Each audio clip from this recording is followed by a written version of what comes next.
council meeting, budget meeting, and public hearing on the capital budget for Monday, August 18th. Madam Clerk, would you call the roll, please? Peter Talbot. Here. Jim Jakes. Here. Dina Allard. Don Walsh. Here. David Belfer. Yona Pearson. Here. Trisha Kramer. Greg Wolf. Here. And John Mylum. Here. Quorum is present. Please join me in the pledge. I pledge allegiance to the flag of the United States of America and to the republic for which it stands, one nation, under God, indivisible, with liberty and justice for all.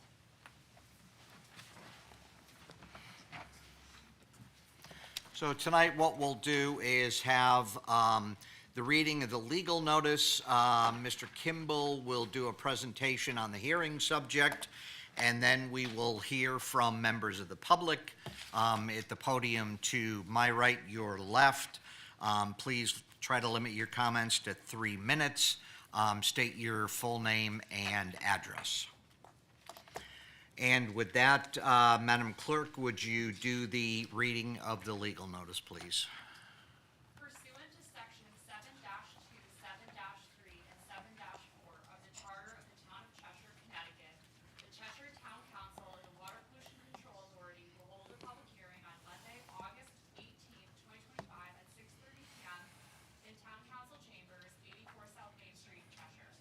Electors and other persons qualified to vote in Cheshire will be given an opportunity to comment on the following proposed appropriations for the capital expenditure budget of the town for the 2025-2026 fiscal year, and the issuance of bonds, notes, and temporary notes to finance certain appropriations within said budget. Dated at Cheshire, Connecticut, this 12th day of August, 2025. Thank you, Madam Clerk. And with that, I'll turn it over to Mr. Kimball for the presentation on the hearing topic. All right, thank you, Mr. Chair. This will be very brief, but as the legal notice indicated, we have tonight the 30 projects that were presented as part of the 2026 annual capital expenditure budget. As they were presented back in March, just a reminder, presented the capital projects this year and in the last few years at the same time as the operating budget. So as the council took up budget workshops into late May and early June, and at a handful of meetings this summer, we've been already making a series of changes as is permitted through the capital expenditure review and eventual approval process, and as dictated by charter. All of the projects that you saw here advertised are those, again, that were in the original proposed budget. The charter gives the council the ability to add, to delete, to modify any of the projects that have been presented by the town manager. So again, the original 30 projects totaled just about $7.7 million. Through the course of recent budget workshops, we're at roughly $8 million or so as we've added and subtracted a few, and some of those final decisions, or close to final decisions, will be happening at the meeting to follow this hearing tonight. And there are copies of the public hearing notice available at the back of the room. So with that, I think it's time to hear from the public.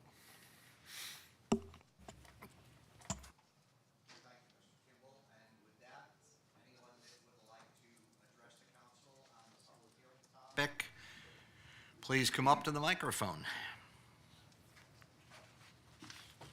Good evening, Matthew Levine, 25 Kelly Court, Cheshire, Connecticut. It's good to see some familiar faces. So we're here to advocate that the turf be put on the referendum for this November. The good news is, in this town, we love our youth sports. We absolutely love them.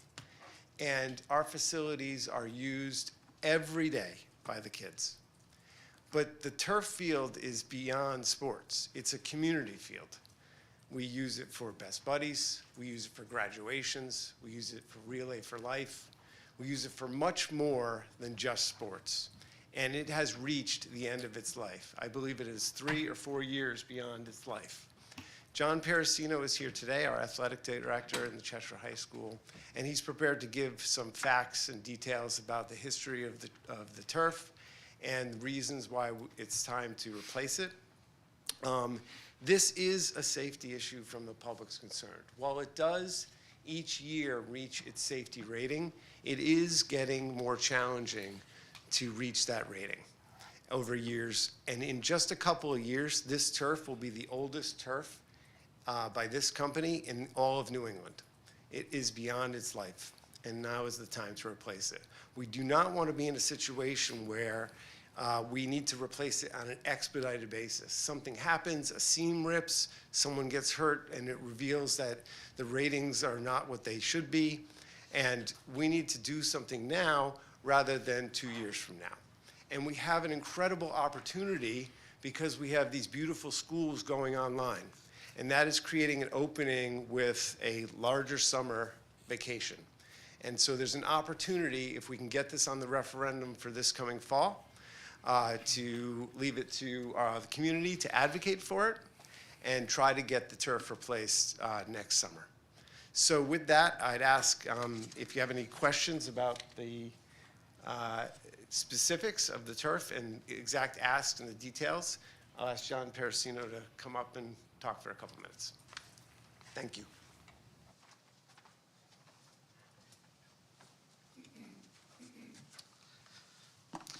Good evening, ladies and gentlemen of our town council.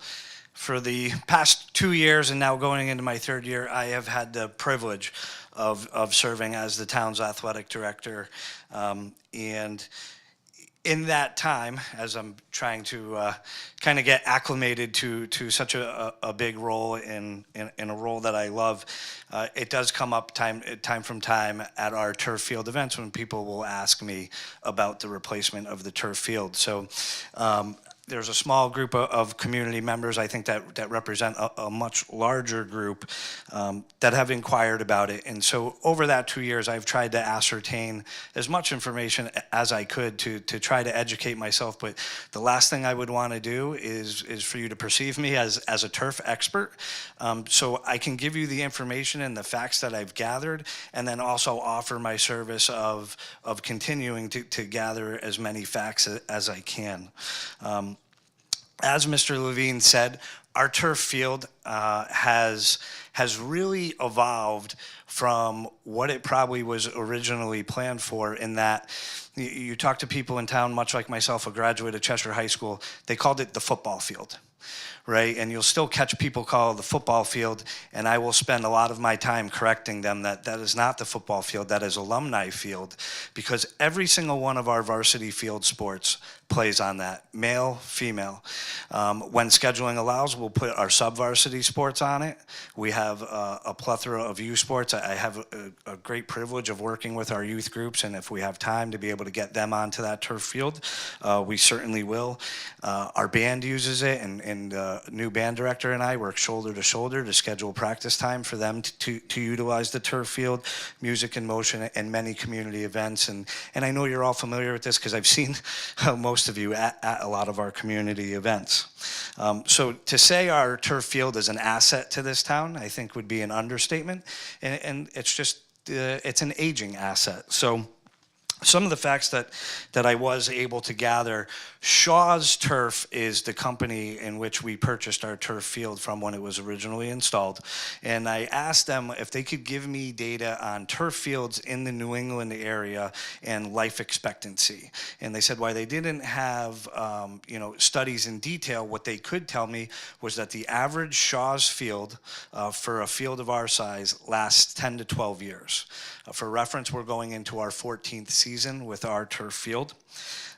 Currently, as it sits, our turf field is the 8th oldest Shaw's turf field in the New England area. And I have told them that summer of 2027 was what I was kind of projecting as what I thought would be the time that we were replacing it, that at that time we would have the oldest turf field by Shaw's in the New England area. With that being said, it's a tremendous credit to our town, to Steve Trafone, who was the athletic director before me, Rich Clavette and his maintenance crew, Vin Massiana, that they have taken all the steps that I want to assure the town that our field as it currently sits is safe. All testing that we have had done says that our field is safe, but as I alluded to before, and some of the facts I said, it's obviously an aging asset. And what I wouldn't want us to do is to, kind of what Mr. Levine said, is to lose control of kind of that decision-making process. With that being said, we contract with Shaw's. Annually, they come out to our field. They're going to be coming out this Thursday. They will groom the field, they will disinfect the field, they will put more infill into the field, and then ultimately they do what's called a G-Max test on the field. For people that are not familiar with that, basically it's measuring the hardness or softness of the field and the impact that an athlete would feel when they hit the field. What's very difficult is when I'll ask them right now, last year our field tested at a 135. Anything over 200, the field is deemed unsafe. The range, they test 10 different spots on our field. Our field tests from last year, it tested between 119 in its softest spots to 155 in its hardest spots. And what I would say is I asked them, well, where does that project us? Can we get 3 years? Can we get 5 years out of this? And none of them want to give a guarantee because what they tell me is that as a field ages, it's not linear like that. It becomes less and less predictable, and it has, I guess, to do with the fibers of that turf field. So if you can imagine the fibers on the field, at one point when it's brand new, like at Bartlam, those fibers are standing straight up, and they can infill it with crumb rubber and with sand. And what eventually happens is those fibers get tired, they get older, and they kind of start to lay down. And so you cannot put as much infill into that field. And that is how we are able to kind of get the field to play soft for the athletes and take care of that G-Max testing. So as the fibers tire, they start to tear away from the field. Anybody who has kids would tell you when their kids come home, they've got right now turf fibers on their sneakers, and that's just because our field is aging. But it is safe. I expect when they test it this Thursday that it would be safe, but also I would be able to turn that around. With all that being said, I also wanted you to be able to have as much information as you could.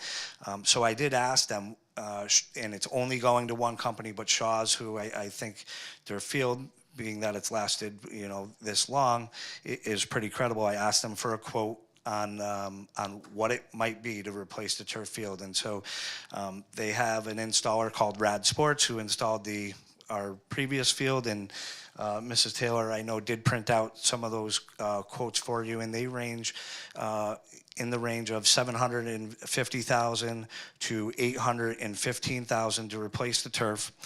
The only thing I would point out to you that is different in the quote that I am receiving is that the quote I was asking for is with a shock pad underneath the turf. And what a shock pad does is it does provide for a softer turf field, and it allows the turf company to, we all know that the turf fields have crumb rubber on them, and it's a mixture of crumb rubber and sand. If you put a shock pad underneath the field, which wasn't available at the time this field was installed, right now our field probably sits 70% crumb rubber, 30% sand. You can kind of flop those two and put more sand in the field than crumb rubber. It allows it to play more natural like grass.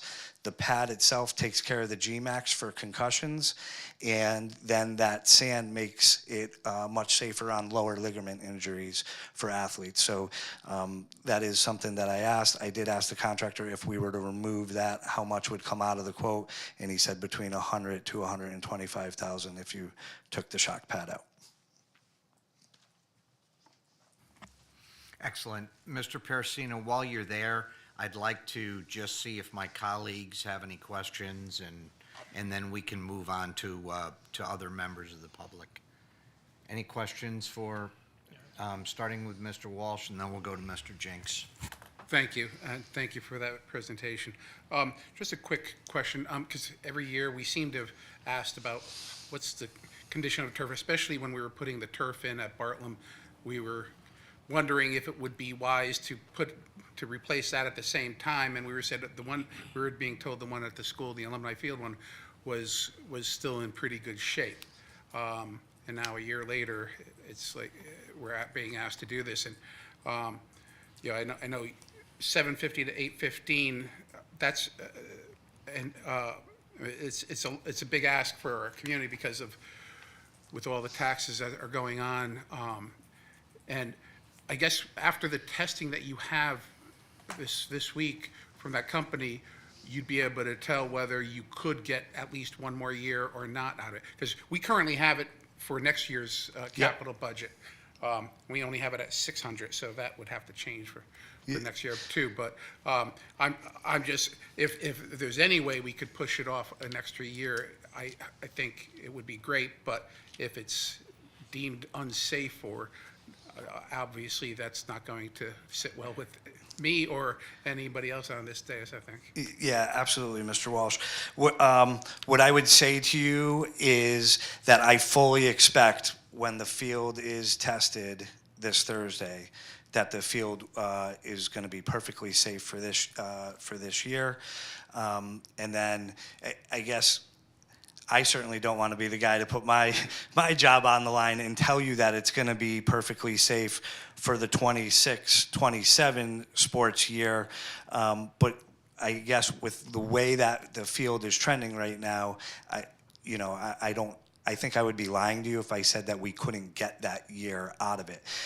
It's just that, I guess I equate it to almost putting a new roof on the house. You know your roof is aging, you know you have to replace it, and it's a matter of when does it financially fit, when is it best, and you're playing a little bit of that game. The other thing that I don't know 100% on the town's end, when things go to referendum and, if you're going out to bid and things of that nature, would want to be cognizant of would be the fact of making sure there's a manageable timeline to secure a contractor to hit that summer window. Because let's face it, when you're a kid, you get one senior year, right? And we would love to have it done in the summer so that our athletes don't lose getting the opportunity to play on their home surface. How long does it normally take to install? It's a great question. I think it varies. I've asked, could you complete it in a summer? And they tell me yes. But I didn't narrow down the exact weeks, and I certainly could get that for you. One last question. We did have a turf fund, but we don't know. You're curious to know how much is actually in it. Jim, off the top of your head? I just pulled it up off our audit right now. It's $58,000. $58,000. That was the fiscal 24 audit as of June of last year. So probably 60 or so, assuming there's more funds put in this year. You all set, Mr. Walsh? Mr. Jinks? Thank you, Mr. Chairman. The 750 to 815 you mentioned, you said that's with the shock pad, right? That's correct. And that makes the field a bit more, makes it safer for the athletes. From what I'm understanding, it's been commonplace now as they've been installing it, Mr. Jinks, to put that in there, and kind of for the explanation that I gave, Right. Being that if that pad was there, that takes care of that GMAX testing that we do for the lifetime of the pad, actually. So I think what they told me, a pad actually would get the use of 2 turf fields. So if let's say we're averaging 14, 15 years on a turf field, that pad would be good for the next turf field as well. But I could certainly check on that. So you're saying the GMAX rating stays the same the entire life of the field? Well, I can't say exactly the same, right? Because that infill probably, as the fibers get tired, is Right. also going to determine it. But I wouldn't feel comfortable answering that one. I don't know Sure, enough okay. on it. I forgot you're not a turf expert. So the ratings that we get, so how much are they, or how much have they been degrading over the last couple of years? This is Is going it to sort of an average amount? So, and that's what, it's not linear like that, where Okay. it goes on an average. It has increased. I have it from my last 2 times. I've asked this question, and I know it's going to come up, and there's not really been a great answer. My first year tested worse than last year. So 2023 tested worse than 2024. Not enormously, but like I said, I'm here just to give facts and be Yeah. transparent. I want you to be as educated as a council as you make decisions. But like I said, all I could go off of is what the turf experts do tell me, and that's that it can go and it can go quick. Right. And I understand that there's the community or a community of people would be trying to raise some funds. And I don't know if somebody else maybe wants to answer this for you, but is there a target amount that you're looking to raise for this project at this point? I guess we maybe I'm we not would holding get you that to from it, you. I'm just wondering what the ballpark is. Yeah. I don't know. I guess I think we would defer probably to, what are you comfortable with? And I am sure that, as Mr. Levine said, our sports groups, there is obviously going to be an enormous amount of support, and we would hit the ground to try to do that as well. I would also say there are probably other parts around it that we may be trying to fundraise for too, such as, the quote that I took was just for a turf replacement, right? But the netting that goes around that field that protects crowds from lacrosse balls, things of that nature, would need to be done as well. So whether we fundraised for that, it would be, an additional cost than just what the quote is. Right. And do you already have an idea if the contractor has the window to do this in the time frame you're looking for, or you haven't gotten that far yet? So when the group met with me, that was the first thing I said, oh my gosh, if we asked for this, and then they couldn't do it. So I did talk to the contractor. They are booking for 2026 currently. They're also booking for 2027. So they did say that a summer of 2026 is a realistic window to be able to do it for. And I'm trying my best not to use any kind of scare tactics. The quote that I got was in March, and I was kind of doing that for my own information. I didn't really know that we'd be here at this point. And he said, I asked, are those prices that they gave me at that time, still good? And he said, yes. And he said, they're good for 2025 prices if you lock in now. So I would expect that those prices could fluctuate and go up slightly. And my last question is since we have the other turf field now, is it, if under an emergency situation, could we just kind of shift all the activities to that field temporarily? In my honest opinion, I think the word all would be difficult, Yeah. right? I don't know how you would host like a football game on a Friday night there, given the number of people that turn out to a football game without bleachers. I would think it would be a safety concern. I mean, obviously, we would check with Cheshire Police at that point, but monitoring a crowd with the way that it is, I think would be difficult.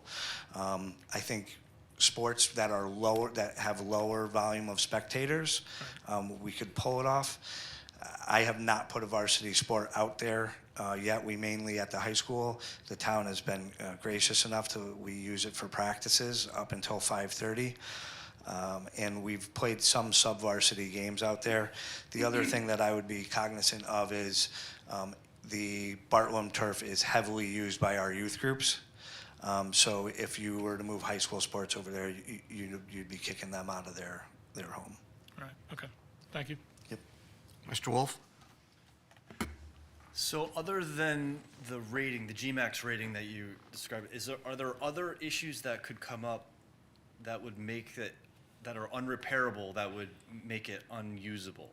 So besides the rating going over 200, are there other problems that could occur because of its age that would make it unusable that would warrant an early replacement because they aren't repairable. Yeah. So I guess two different things, unrepairable and repairable. So the thing that I could think of off the top of my head would be the seams of the turf field and it pulling apart at the seams. Generally, seams can be repaired. We have had areas of the turf field that have been patched as well, but I don't know, Steve, do you know anything other than GMAX rating and seams? You said seaming, yeah, it drains well, so it's not an issue. So, other than the GMAX that I'm aware of, no, but I could ask that and ascertain that. The thing that would come to my mind off the bat would be seams. Mr. Malone? Thank you. I, for one, am surprised that we haven't heard from you before now, to tell you the truth. It's been there for a while, and it's, the field's older than many that I've been familiar with, that I've been involved in. So, but we appreciate that you tested GMAX, et cetera, and it's safe, and that's the most important thing. A couple of quick questions. You're not talking at all about the, about anything around the turf, the track, or anything like that? That's all in acceptable condition, I assume? So it's all an aging asset, is what I would say. But that's not in this budget? That is not. It's in your, I believe it's the 5 or 10-year plan that's in the capital improvement budget, but that's not what I'm speaking to at all. That's, okay. And this budget is just for the, to remove the turf, put I forget the term, the shock pad down, replace the turf, not doing any work with the subgrade or drainage or anything like that? That's the budget just for that?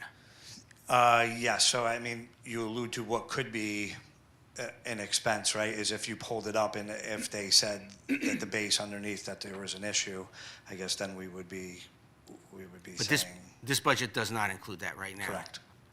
And Sean, just a question, if we decide to consider this, will we have an opportunity to, like, look at in a little more depth the budget, so it's just not the one kind of proposal, kind of just have some further just consideration, so if we go forward, we set a budget that is...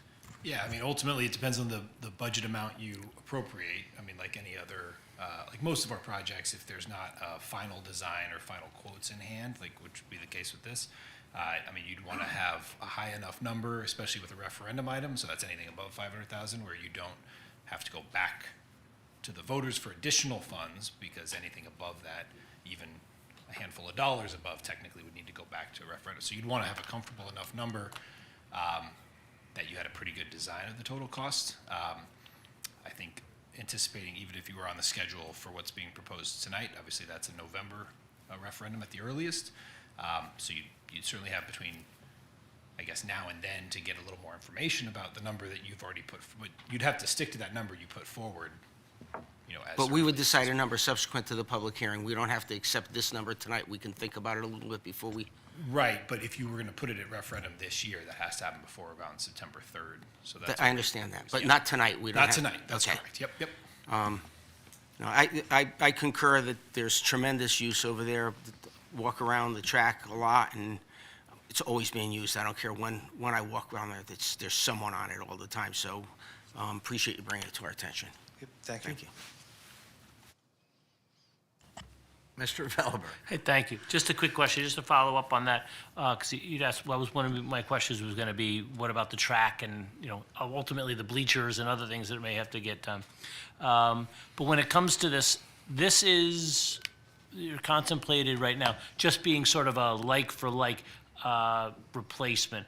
Are there, in the 13, 14 years since we put it in, have there been upgrades or higher standards for turf fields, you know, either on the, you know, on the underlayment or, you know, the platform or something like that?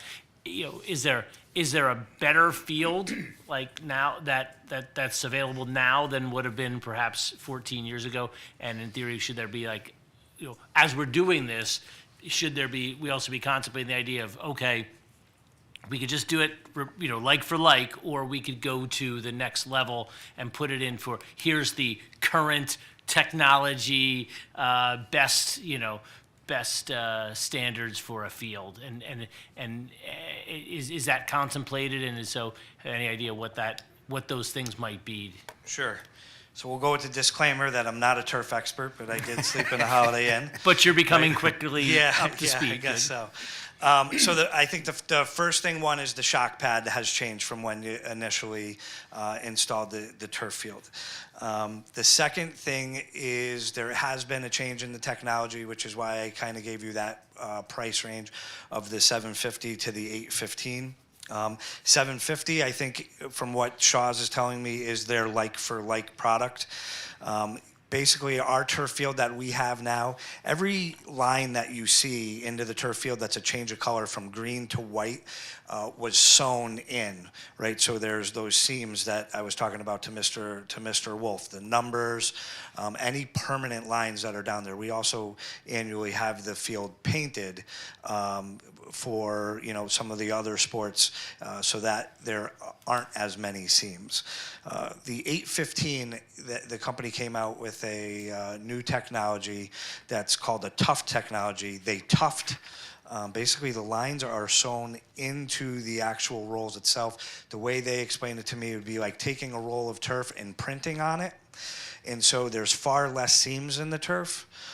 So those seams, that field comes with every seam having a lifetime warranty. So if the field lasted 20 years and a seam came apart, it's a lifetime warranty on that seam.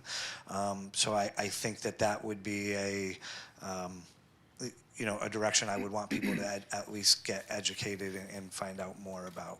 Right. I figured if we're going to do this, we might as well do it to the next standard so that hopefully we're kind of the same kind of success where we're outliving the expected life expectancy of the field. So thank you. Yeah, I mean, we talk about the age of the field and that it's, I give you stats, it's the 8th oldest, it's going to be the oldest. I think there also should be a sense of pride with that, right? That we get a tremendous amount by taking care of our things, just like the Cheshire Public School System, Dr. Solnoy talks about, our community members get a lot of value for their dollar, and I think this is another one of those things that, like you said, when it was done right, it's been taken care of, and I think it should be a sense of pride. Now, I don't know if we want to go looking for the Guinness Book of World Records on it, but it's been taken care of very well. Anything else from colleagues? Ms. Pearson? Just real quick, I just would like to reiterate something that you said already, and that's a community asset. It's not just our youth sports groups that are using this, but our band as well, and Relay for Life, Best Buddies, groups are using this field, and so this is a community asset. And so I appreciate your highlighting that fact for us all. Yeah, absolutely. Thank you. Mr. Pearsino, first of all, thank you for, and especially since you're not an expert, but the information that you've provided is extremely helpful. So a couple questions that are probably follow-ups because my colleagues have taken most of my questions. Is there any risk of doing the track separate from the turf? In other words, if we said, okay, we're going to do the turf next year, but the track we can get 2 more years out of, is there any risk in doing them separately, or is it better to do everything together? We did ask that question when we met with them, and they said they could do the 2 projects separately. Obviously, I think that when you're coupling projects together, it probably would come at it sounded like what Mr. Mylone, I don't want to speak for you, but what he was kind of inquiring about, you probably would get a better deal if you were doing it all in one.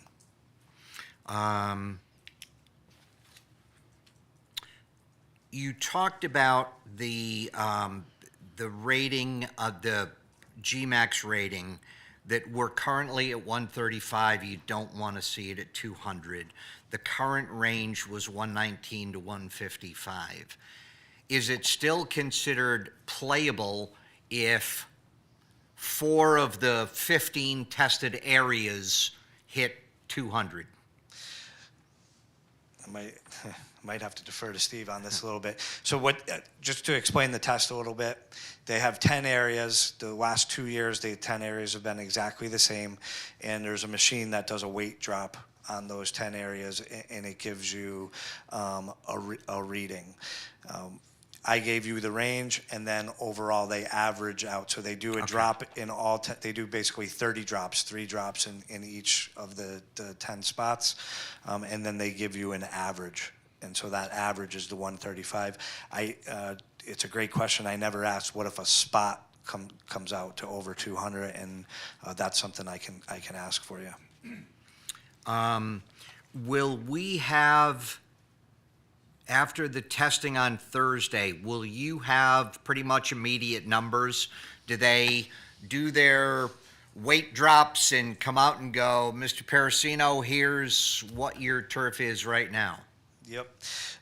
So we put a lot, obviously, for the safety of our kids, that's our number one priority, right? And so this, with working with the company, this is probably like 2 weeks later than they've traditionally come out. But they were assuring me that through everything they're seeing, the field is safe this year. So I said, that's fine if you're coming out this Thursday, but I need the report to be turned around within a day. Typically, they wait a few weeks before I get that report. And he told me that if they do the drops on Thursday, if I wanted, that he would be able to get me that report by Friday, if not by the next Monday. So because they're actually coupling us when they test Cheshire Academy's field. Okay. And the reason why I ask is that we're going to be finalizing the capital budget sooner rather than later. So I think the full council would be very interested in the kind of the immediate feedback we get from these ratings as we head into what will be a major decision, and obviously a separate referendum item for our residents. So I appreciate it. Sure. You talked about the high end of the quote was 815. We learned that there's approximately 60,000 in the turf replacement fund. So would 755 be enough then? Based on, I'm going to tap in just for a minute because I Yes. actually have the quotes so you guys can view them. And I wanted to answer a question about the track replacement as well, because we had SLR Consulting do kind of the $10.1 million like renovation of the field, the track, additional parts of the complex. And that was done in 2023, so it's a little outdated in terms of the numbers. And that ultimately that $10.1 million project, we deferred to year 6 through 10. But in that project, it has a specific scope of work for the track and the turf replacement for $1.5 million if we had completed the work in summer of 2024. So they said that the cost escalation was about 6.5% per year, which would bring the total project to an estimated $1.7 million if we did the track and the turf. SLR is different than the company I'm going to show you, but it's just another reference point about the total project replacement if we just did everything. But I'll hand these out now. excellent, thank you.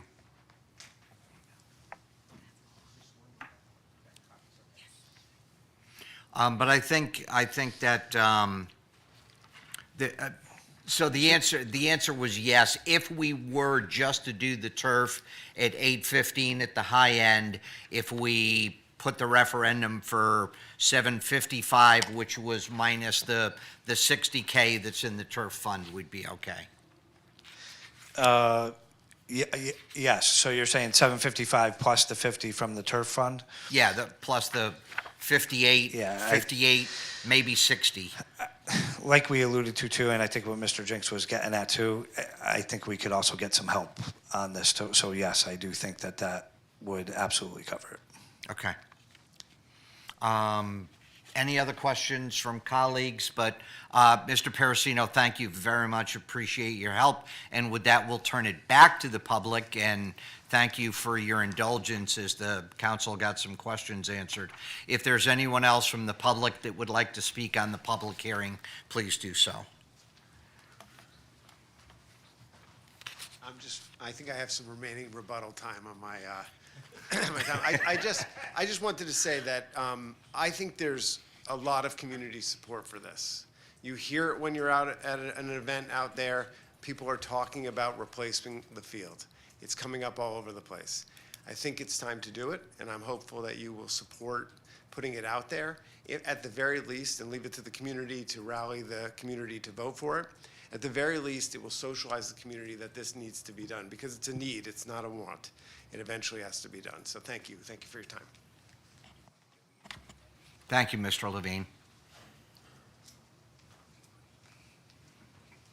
You can just, Hi, good evening. Steve Trefone, 445 Chestnut Street. I just want to reiterate, talking with John and other members of the community, and the reason why they are here now as opposed to next year is really because of the school projects or what's going on. And we discussed this, that school is starting earlier this year to get out earlier in June so that they can prepare the two elementary schools. That buys an additional window next summer for putting in that turf. The last thing we wanted to do, and John and I talked about this, is going into the fall and the turf is incomplete. And now you're going around renting fields like we had to do when we first put it in. But putting it in next summer, we gain, I believe, 2 extra weeks, somewhere in that range. 2 extra weeks is a lot with this project. I would think that that project would be about 8 to 10 weeks to replace the surface. So I think that's one of the big reasons why John and the other members here had come forward tonight. So thank you.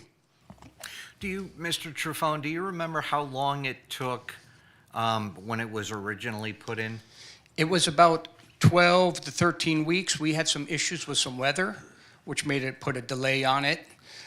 We actually played our first game on November 1st. We were hoping more early October with that. So And when did it start? Do you remember? Did it start as soon as school ended? we or- pretty much started right away, yeah. So it is kind of a narrow window. It is a narrow window, yeah, and gaining a couple weeks with a project like that would be a big help. Thank you. Thank you.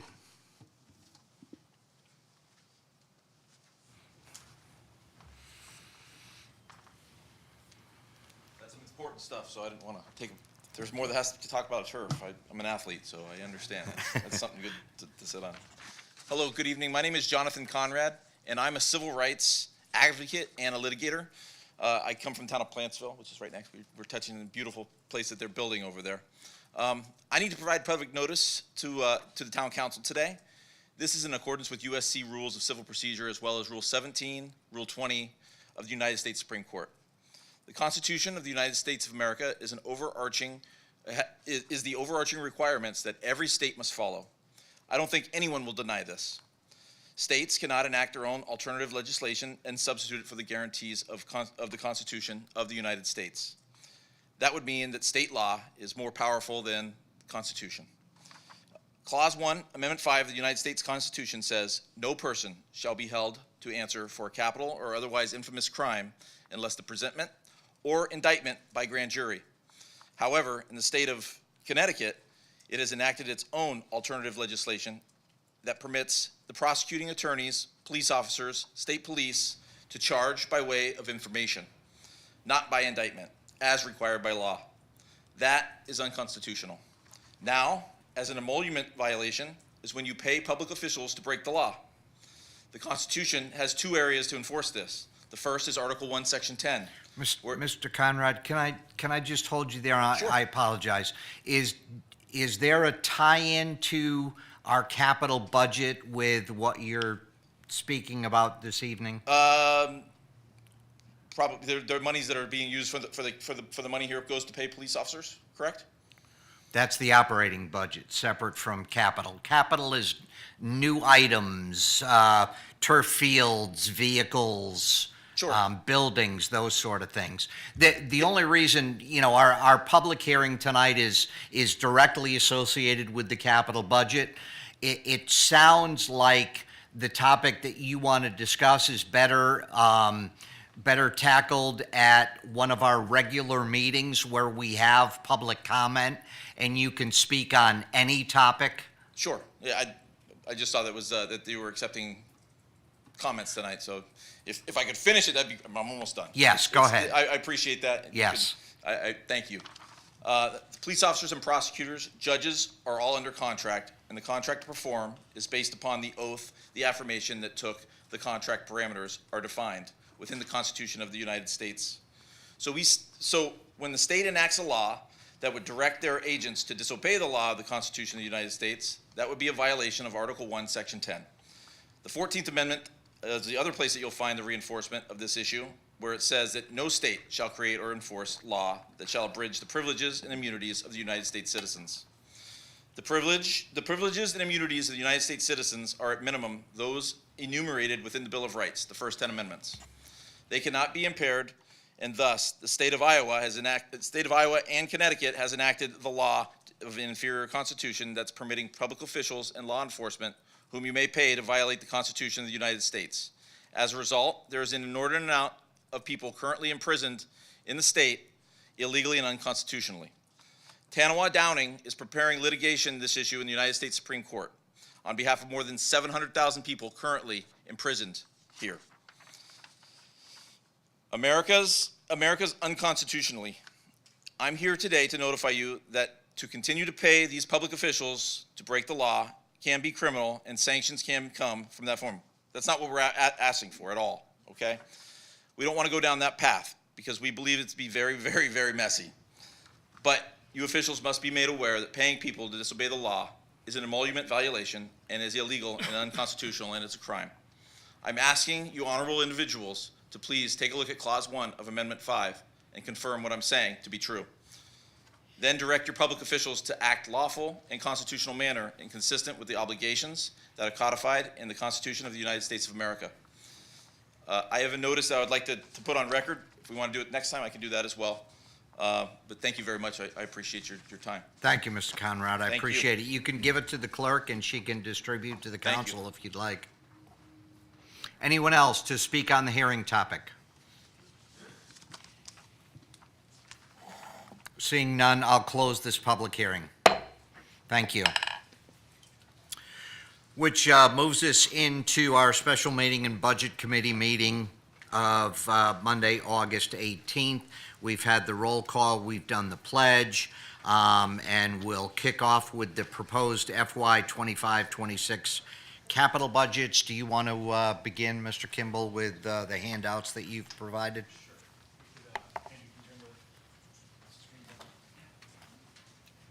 I'll put it on the screen.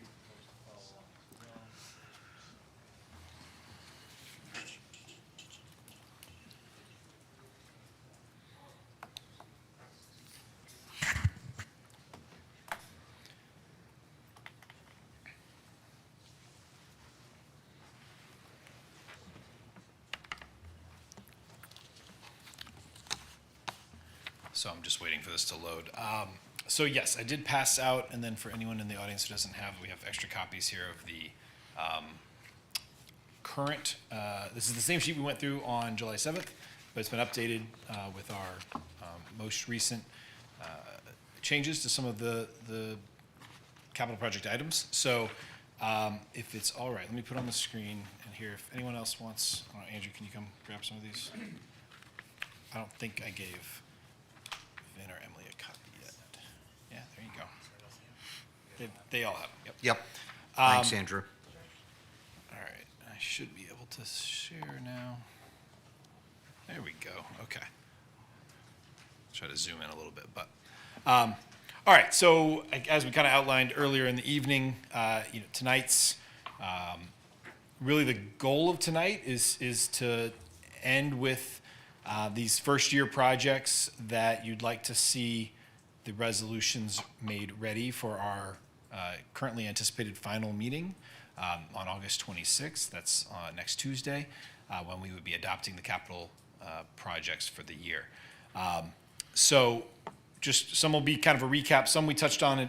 Most of these we've touched on in prior meetings, but to the extent you have additional questions or any clarifications, I kind of want to walk through each of these and give you a sense of where we are now, and then we can maybe take some straw polls or however you want, Mr. Chairman, just to kind of determine which ones to go ahead and have Jim and bond counsel finalize the resolutions or any amendments there too as we go forward. So the first list, as you'll recall, we had two different tabs. We separated these out by bonded projects and CNR projects.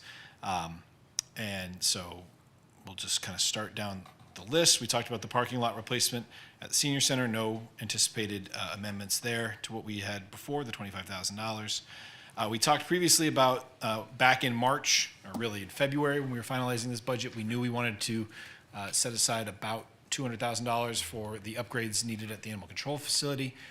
Also, for obvious reasons, we wanted to move that project along quickly, so we used the various town building improvements account that you had approved in the prior year, which was at $200,000. So as of now, we have the bulk of that municipal animal control facility project committed to out of those other dollars for various building improvements. So we're asking that you replenish the various building improvement account. It was at $200,000 until I was just editing it this week as we're looking through some additional projects, possibly some additional enhancements to the facility itself of animal control, even though most of that has been appropriated through, as I said, the prior appropriation.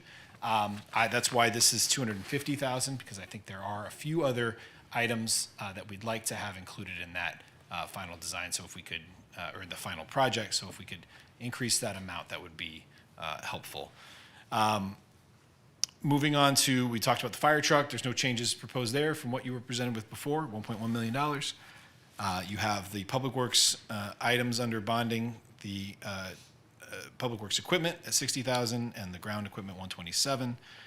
The road improvement program, as we presented it last time, the reason it's there in bold, similar to last time, we had increased from what I had put in at $400,000 to $800,000. That does make it a referendum item, and I'll keep tabs of those as we go forward. But as we presented during that workshop, that's the number we need to get to the same amount of road paving we anticipate that we'd like to have in any one road repaving year. Sean, Go ahead. are we gonna wait till you're all done and then ask you questions, or are we gonna ask questions as we go to each one? You can go either way. This is a little more informal. I think we just It's up kinda to you, go through- Peter, whatever you want to do. I don't. If you want to do it now Well, I just, while we're here. yeah, just so first of all, as you go through this list you have here, Sean, that you gave us, and then what was on the public hearing notice, Yeah. some of them don't seem to align, so how will we know where they are? Because I'm a Right, little so- confused. Yeah, it's a good question. The public hearing notice, by charter, we have to notice what was the most recently presented budget. So the most recently presented budget was what I presented March 10th. A lot has changed since March 10th, but we still had to notice, as we've done every year, and this is not uncommon. I think we did the same thing last year in the same time. It is a little distant, and this is part of the I guess, trade-off with presenting you a capital budget much earlier than we used to. We used to present these in July. We tried to present them at the same time such that we could be early summer or even before the summer, knowing schedules are difficult. We could take up and maybe approve some of these projects. This year, we weren't really able to do that. But yes, the notice that went out and that you have in front of you is the town manager's recommended budget, but it's identical to what it was back at when it was presented to you on March 10th. So otherwise, we'd be presenting a budget that says, well, it seems like the council's going this way, it seems like they're doing this, but we hadn't really approved any, final numbers. So the council has the ability under the charter to add, delete, modify, remove any, or add any other projects back to the capital plan following the hearing, which is where we are now. So when we're done going through the summary that you gave us, the more detailed summary that we walked through, this will be revised to reflect those categories, or will it not be revised? In the end, we won't be noticing another hearing, but the final list of approved capital Will be- projects okay. would be Okay, the so we final. need to Yeah. just focus on this, and we don't have to worry about that. In some ways, the projects that we just put forward to the hearing are now, what's more relevant now are the projects you anticipate approving going forward. okay. Does that make sense? It's a Okay. great question. It's just. So I it's was a little process. confused. So just on the road improvement program, and I don't, my recollection was that we didn't come to consensus on getting to the 800,000, but I might be wrong. I Right, thought we were. we've had no other discussion since that last meeting. The 800 is still the number that, and I confirmed with Merrick earlier that that's the number that gets them where they'd like the paving number to be. We understood that. We Yep. understood. There was some But where discussion you of are, not no, getting. that's what tonight's about, All wherever right. the So final number. I wouldn't mind discussing that some more. Yep. We don't have to do it right this minute, but that was just one that I thought that we hadn't come to an agreement on that number yet previously. But that's fine. We may not come to agreement. I don't know. So. Yeah, so none of these have had, other than conversations we had at the last workshop, there's been no further conversations that I've Okay. had with any of Thank these. you. So these are kind of mostly where either we were then or where staff is, like with any other updates. Yep, sure. So moving on past that, you have Dickerman Road and East Mitchell. Those are the design funds for those projects that we talked about before. One update, so the yellows are sort of the updates from the last meeting. We have the intersection improvements at Weeks Road. So I spoke with Merrick today. He indicated that if we needed to, we could push that out 1 year, partially because we're in a holding pattern. I think you might have mentioned this at one of the meetings. The state is going through and upgrading all of the intersections along Route 10. We can't start work on that project until we know and are ensured the design is compatible. And so we will probably not be in a position to do the construction anyway for a year. So if you were looking for another project to push out 1 year, he said that's one we could move out a year because we just won't be in a position to do the work until the state, we're kind of beholden to the state's timetable, if that makes sense. So I have updated that as of today to zero for the 400,000. And that would mean that we'd put it in year 2 of the 5-year capital plan. Do you know when the state's going to start that, and do they have a timeline now? No, not off the top of my head. I don't know if, Andrew, if you have anything more update on that. No, I don't think so. I think But do you think they'll do it within a year? that would be that's the hope. But Still waiting for that curved hill one. yeah, any day now. Judging by that timeline, Yeah, quite some time. by comparison, this is really fast.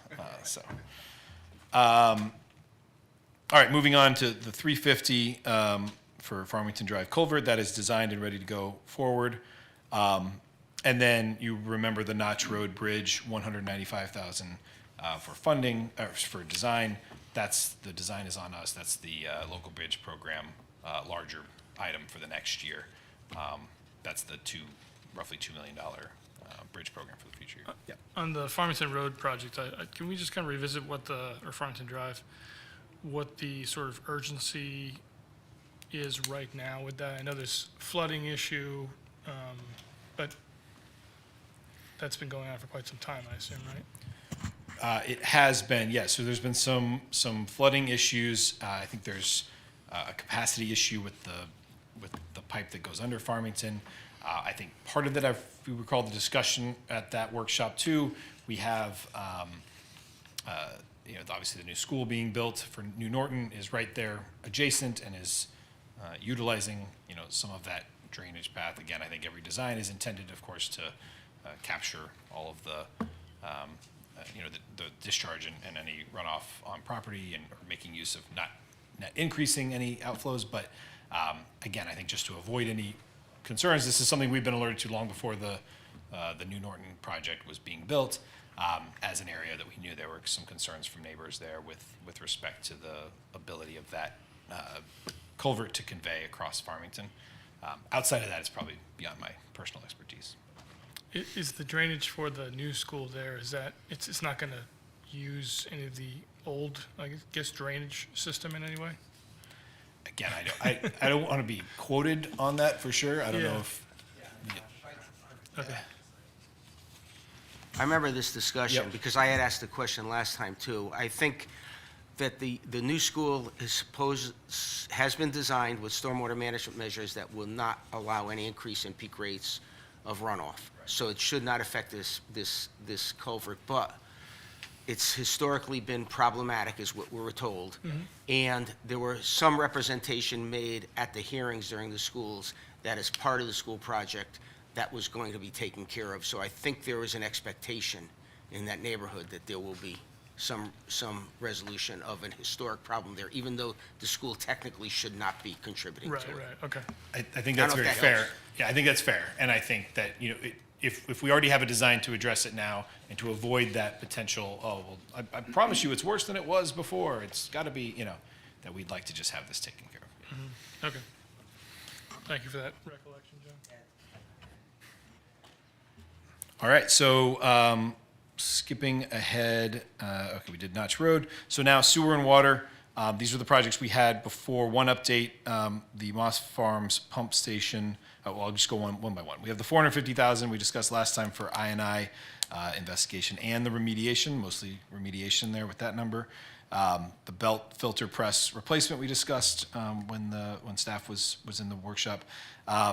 The one that, if we had to lose one of those, because there are a lot of WPCD projects there, recognize that, the Moss Farms pump station upgrade could be bumped out a year, so I've shown that as a zero. Again, some of this is just understanding the goal of trying to minimize the amount of added bonded debt that we're taking on for these projects. So they're all priorities, but some are just slightly less priorities than others. So that would be the Moss Farms pump station upgrade in terms of when we have to start it. But both the built filter press and very much so, I think you heard last time, the UV disinfection rehabilitation is a real critical ask project, $350,000. So now these two are new, versions of what you saw before. If you recall last time, we had a $275,000 estimated appropriation for the additional HVAC upgrades. Part of what's happening here is there's two buildings. There's the operations building and the administrative building. Previously, you approved last year the $250,000. There is still, and I again spoke with Merrick today, they are putting out quotes for all of this work for a design solution. I think we talked about that as a council last time. So we don't have a solid number, kind of like we were just talking about with even the turf field project, candidly, that we know we have a problem. I think they're looking for design and costed proposals to address it. So what we're asking for as the priority is the operations building. You've already approved $250,000. If you approved another $245,000, that does keep you under the referendum limit.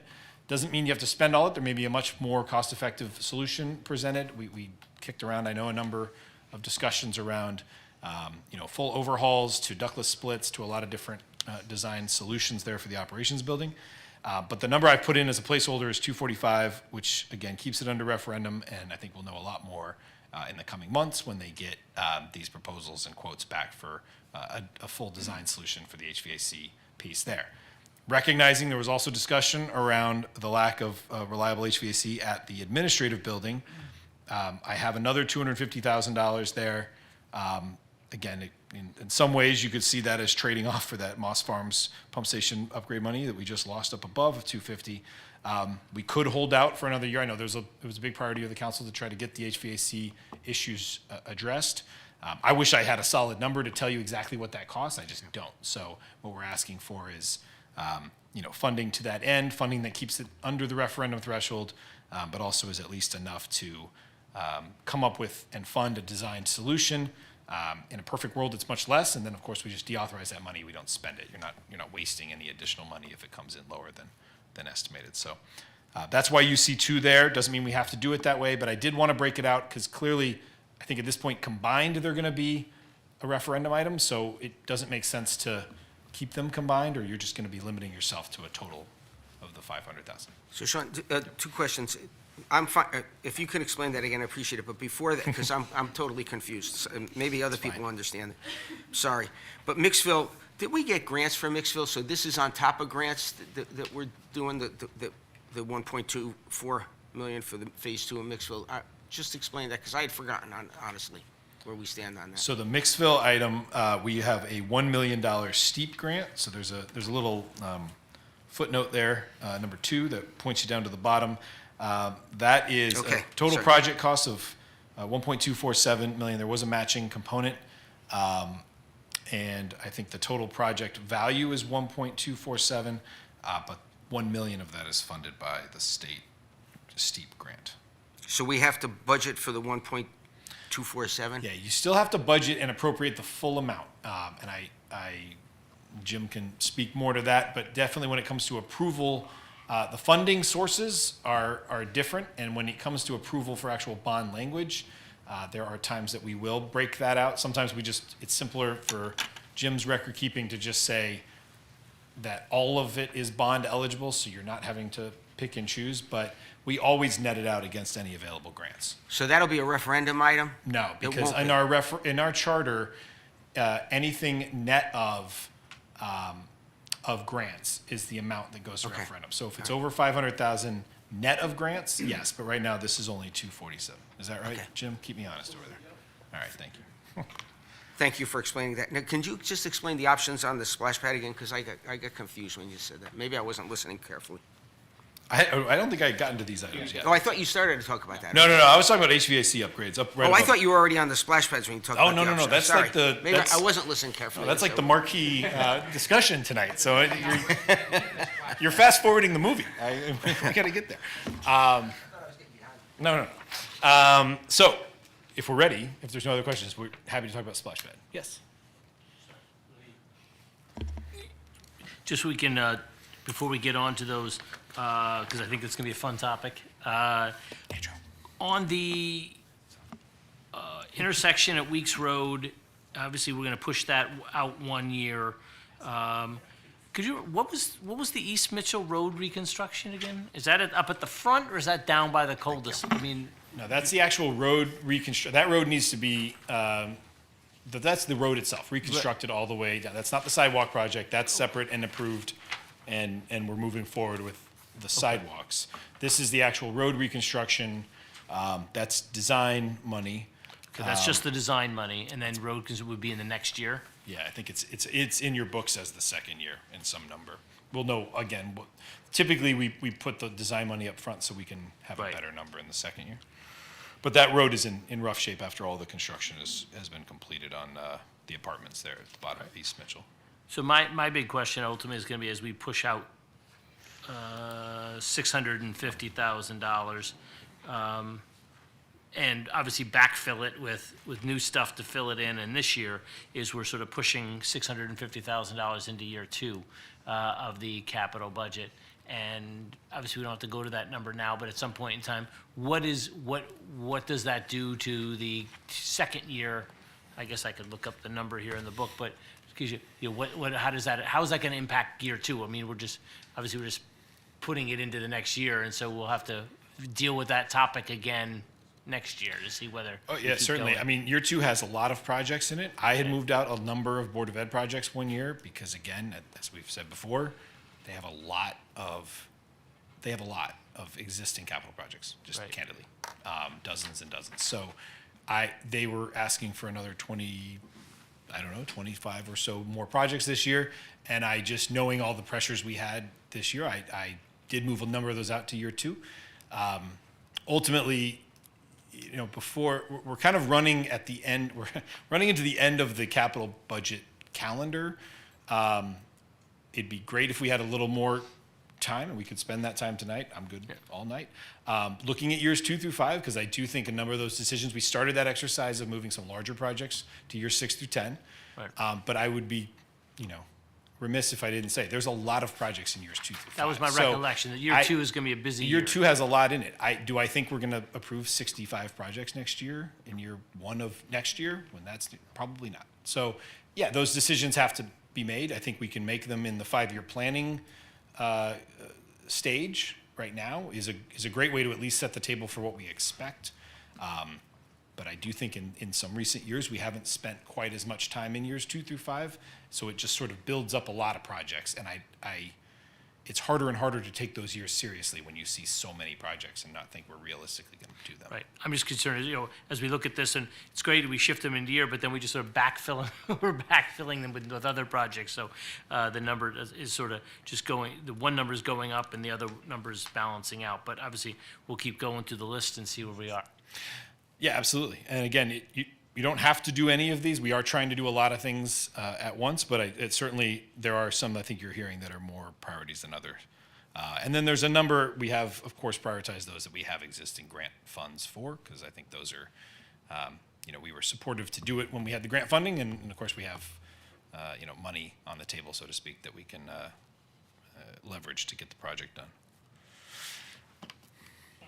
Yeah, sorry. Before we go to the fun item here. Going back up to the animal control facility, you mentioned that there's you're saying we're adding some additional funds there for some additional changes. Do you have kind of an outline of what those are? Or? So some of it's sort of, so beyond what we came up with the design for and have been published on our website and all of that to bring to the 2029 standards, we've identified recently, in recent weeks, some additional opportunities to change sort of the lobby area a little bit, to have both an area for cats and kind of reorganize the offices a little bit.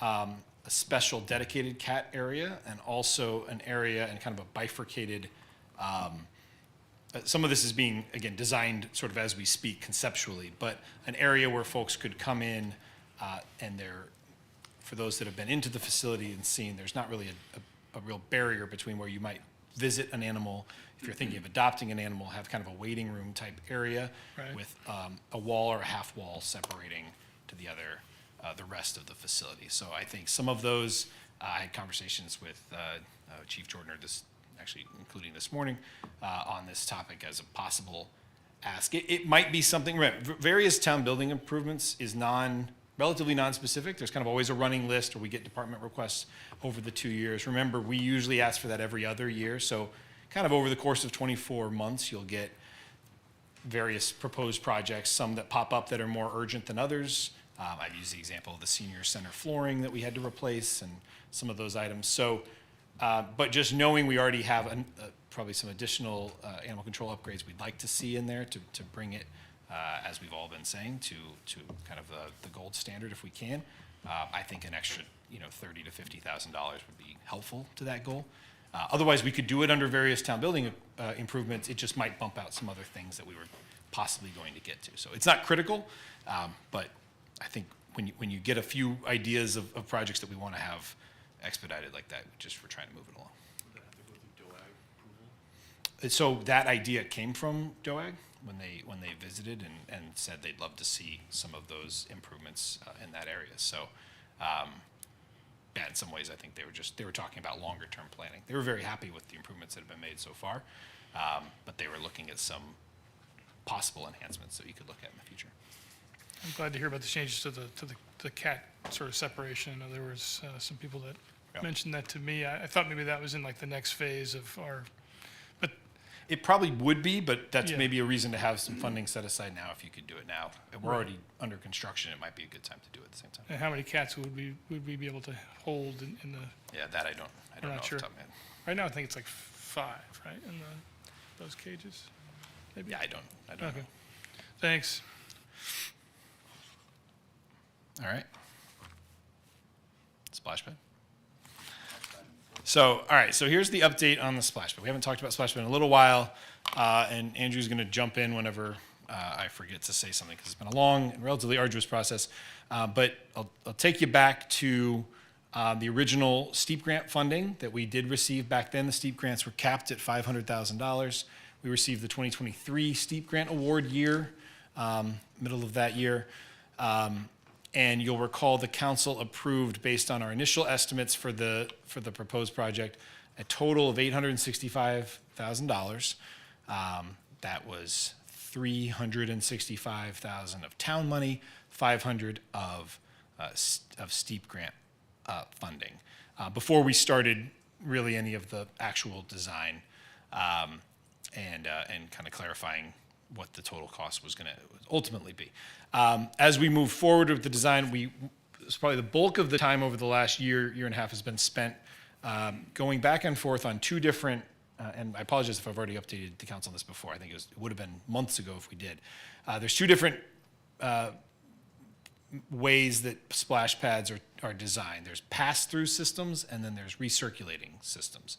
And so there's a lot of ins and outs of why and how, but as they sound, pass-through systems are basically just the water coming, your typical RWA water coming from the faucets from your pipes into your system, and then it's passed through and into your sewer collection system. So it is,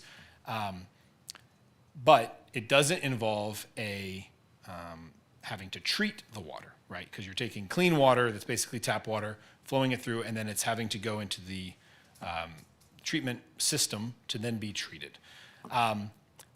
You can imagine the pros and cons of all of these. That's a cheaper option, and that was, I think the basis of the 865 assumes something along a pass-through system. However, a couple of things. We have some capacity challenges anyway, as we know, with our WPCD system. Kind of seemed like not a great idea to exacerbate potentially that issue with flow through. Plus, you're paying for the water from the RWA. You're paying those water bills for a pass-through system.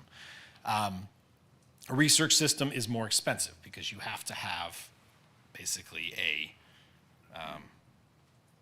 large piece of equipment that filters and chlorinates and cleans, almost like a mini pool. And when, I'll try not to give you all of the back and forth, but early on when it was clear that a research system was going to be more expensive, we were trying to find a reasonable alternative. Our engineers were working with what we thought was pretty innovative, which would be a pass-through system, but one that didn't have to use the sewer collection system, because this water is effectively clean. It's being sprayed at a park. Could that be passed through to either a subterranean collection system, think septic or whatever sort of leach field system, or you have the river right there? Is it possible to just have this water that's otherwise clean? It's been played in for about 10 seconds, and could it move its way into the river? And so a lot of back and forth with DEEP as our engineers tried to explore whether that was something that would be more cost effective in like 2 or 3 different ways. So everyone's sort of following there. And in the end, DEEP was not okay with it. They were interested, but they were not supportive of allowing us to take what is basically, it's basically, trust me, I know. Basically hose water Yes, exactly. that they're not letting us discharge. Every other hose in the town discharges into the Go storm right drain into the storm drains. I know, trust me. They have not dealt with this anywhere else in the state? This is a No, one-time we would have been the first decision? one, was my understanding, right? Yeah, and we even tried to, we applied to be able to recapture the water in order to use it for irrigation across the park, and we couldn't even do They that. wouldn't let us do that because it's, you know, it's now come in contact with human skin, I guess is the theory. Of course, you can also swim in a river, I would point out, but don't get me started. But the Department of Public Health has already put out a thing about recirculating water is not healthy either. I mean, there's been articles about that where, you know, there's bacteria and things like that. Even if it is filtered, because there's a number of towns that have this and they've had issues with it. It can be, yeah, I don't want to give the impression it's unsafe. Right. It can work. It's expensive, though. It does take treating the water. You have to.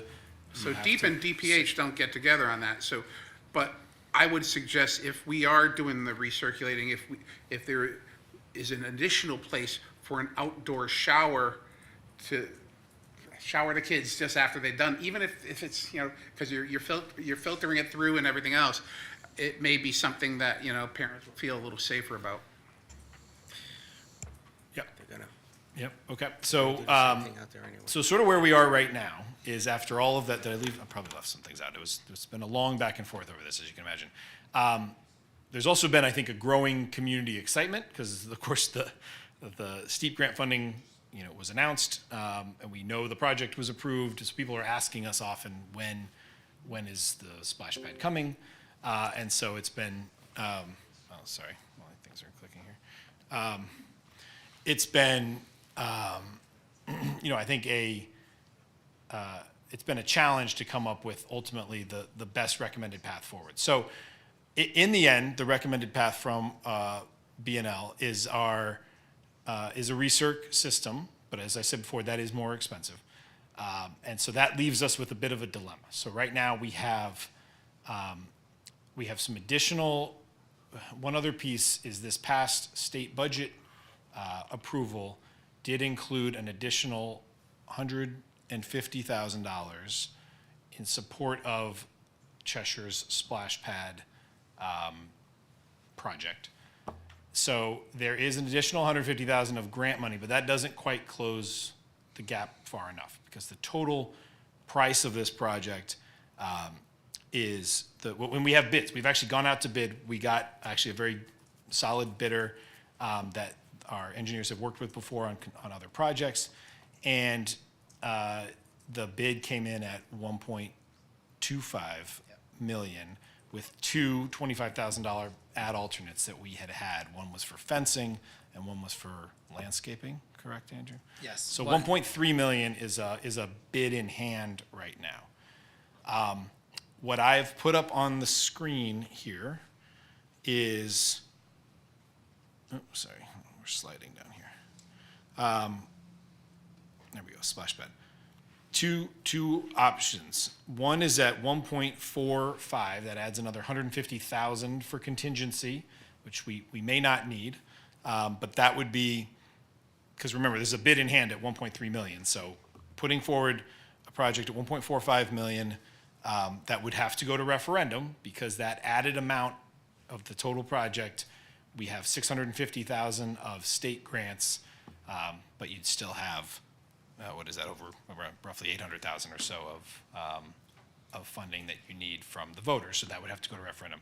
If you wanted to value, and this has been the last couple of months, if you wanted to value engineer that original splash pad project down to under the referendum, you see what's option 1 here on the list, and it's $285,000 of additional funding needed. That's because the total project costs would have to be 1.15 million or less to not go to referendum, because we have 650,000 of state funding, and again, as I said before, 500,000 that would be under or right at the referendum limit. Okay, so I know that's a lot of numbers, a lot of information. As of last week, it's the recommendation of our design team that as they've been discussing with the contractor what would need to be value engineered down, some of it is the thickness of the concrete, some of it is the flooring type. I'm trying not to get too much into the weeds here, but I think it's important to know. And then some of it is also just getting cheaper, lower cost fixtures and amenities, right? These that you're kind of seeing some samples of on the map that we passed out here. This is an early stage conceptual plan, although it is pretty close to the final. And there's sort of a flower garden theme to the whole thing, representing the bedding plant, capital of Connecticut. And so you're seeing the buckets and different, features there, which we can kind of answer any questions about if you have. But as at least proposed in design, that's the current plan.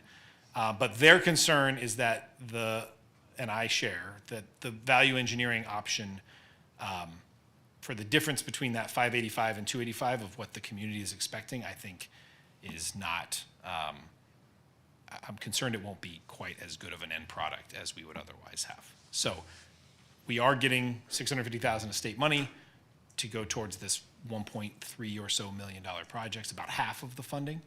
But ultimately, it's a decision of the council which of those two paths you want to go. One would, of course, take referendum, which means we have to wait a couple months, but these folks are geared up to go this spring anyway, if we move forward with the project as we have the hard numbers. So, happy to answer any questions. If we are going forward this spring, what's the time frame of the total construction of it? You have that? I don't know. Yeah, so if we move forward with it, they'll be able to have it open by June. Give me 1 second, let me just pull up the bid, because there's a whole statement in there about it. Give me 1 second.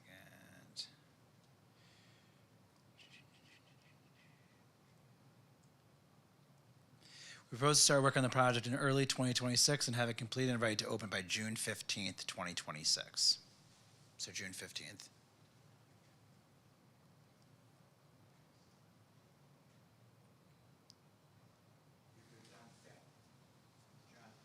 Thanks. And So, then David. is this on? Yeah. So Sean, a couple of things. I kind of concur that as I look at this plan, I mean, things like, making the concrete thinner doesn't make any sense. I mean, then it's going to crack earlier or something. I mean, I don't understand that type of value engineering at all. I mean, I don't even know why someone would recommend that. They should provide a concrete section that's the appropriate section. That shouldn't be something that you value engineer. There's a lot of concrete there, though. I look at this plan. What is that for? So I mean, it's like just a massive area of concrete. Right, if you look at the actual 90% review set and what actually went out to bid, it has a life floor tile system, so it's a rubberized flooring system that goes over the concrete. That whole area? So the colored area, and then it transitions to just general concrete that's colored. But number 7, I mean, that's a massive amount of concrete. We're paying for like yards and yards of concrete. What is that for? It's just a lot of hot space to me.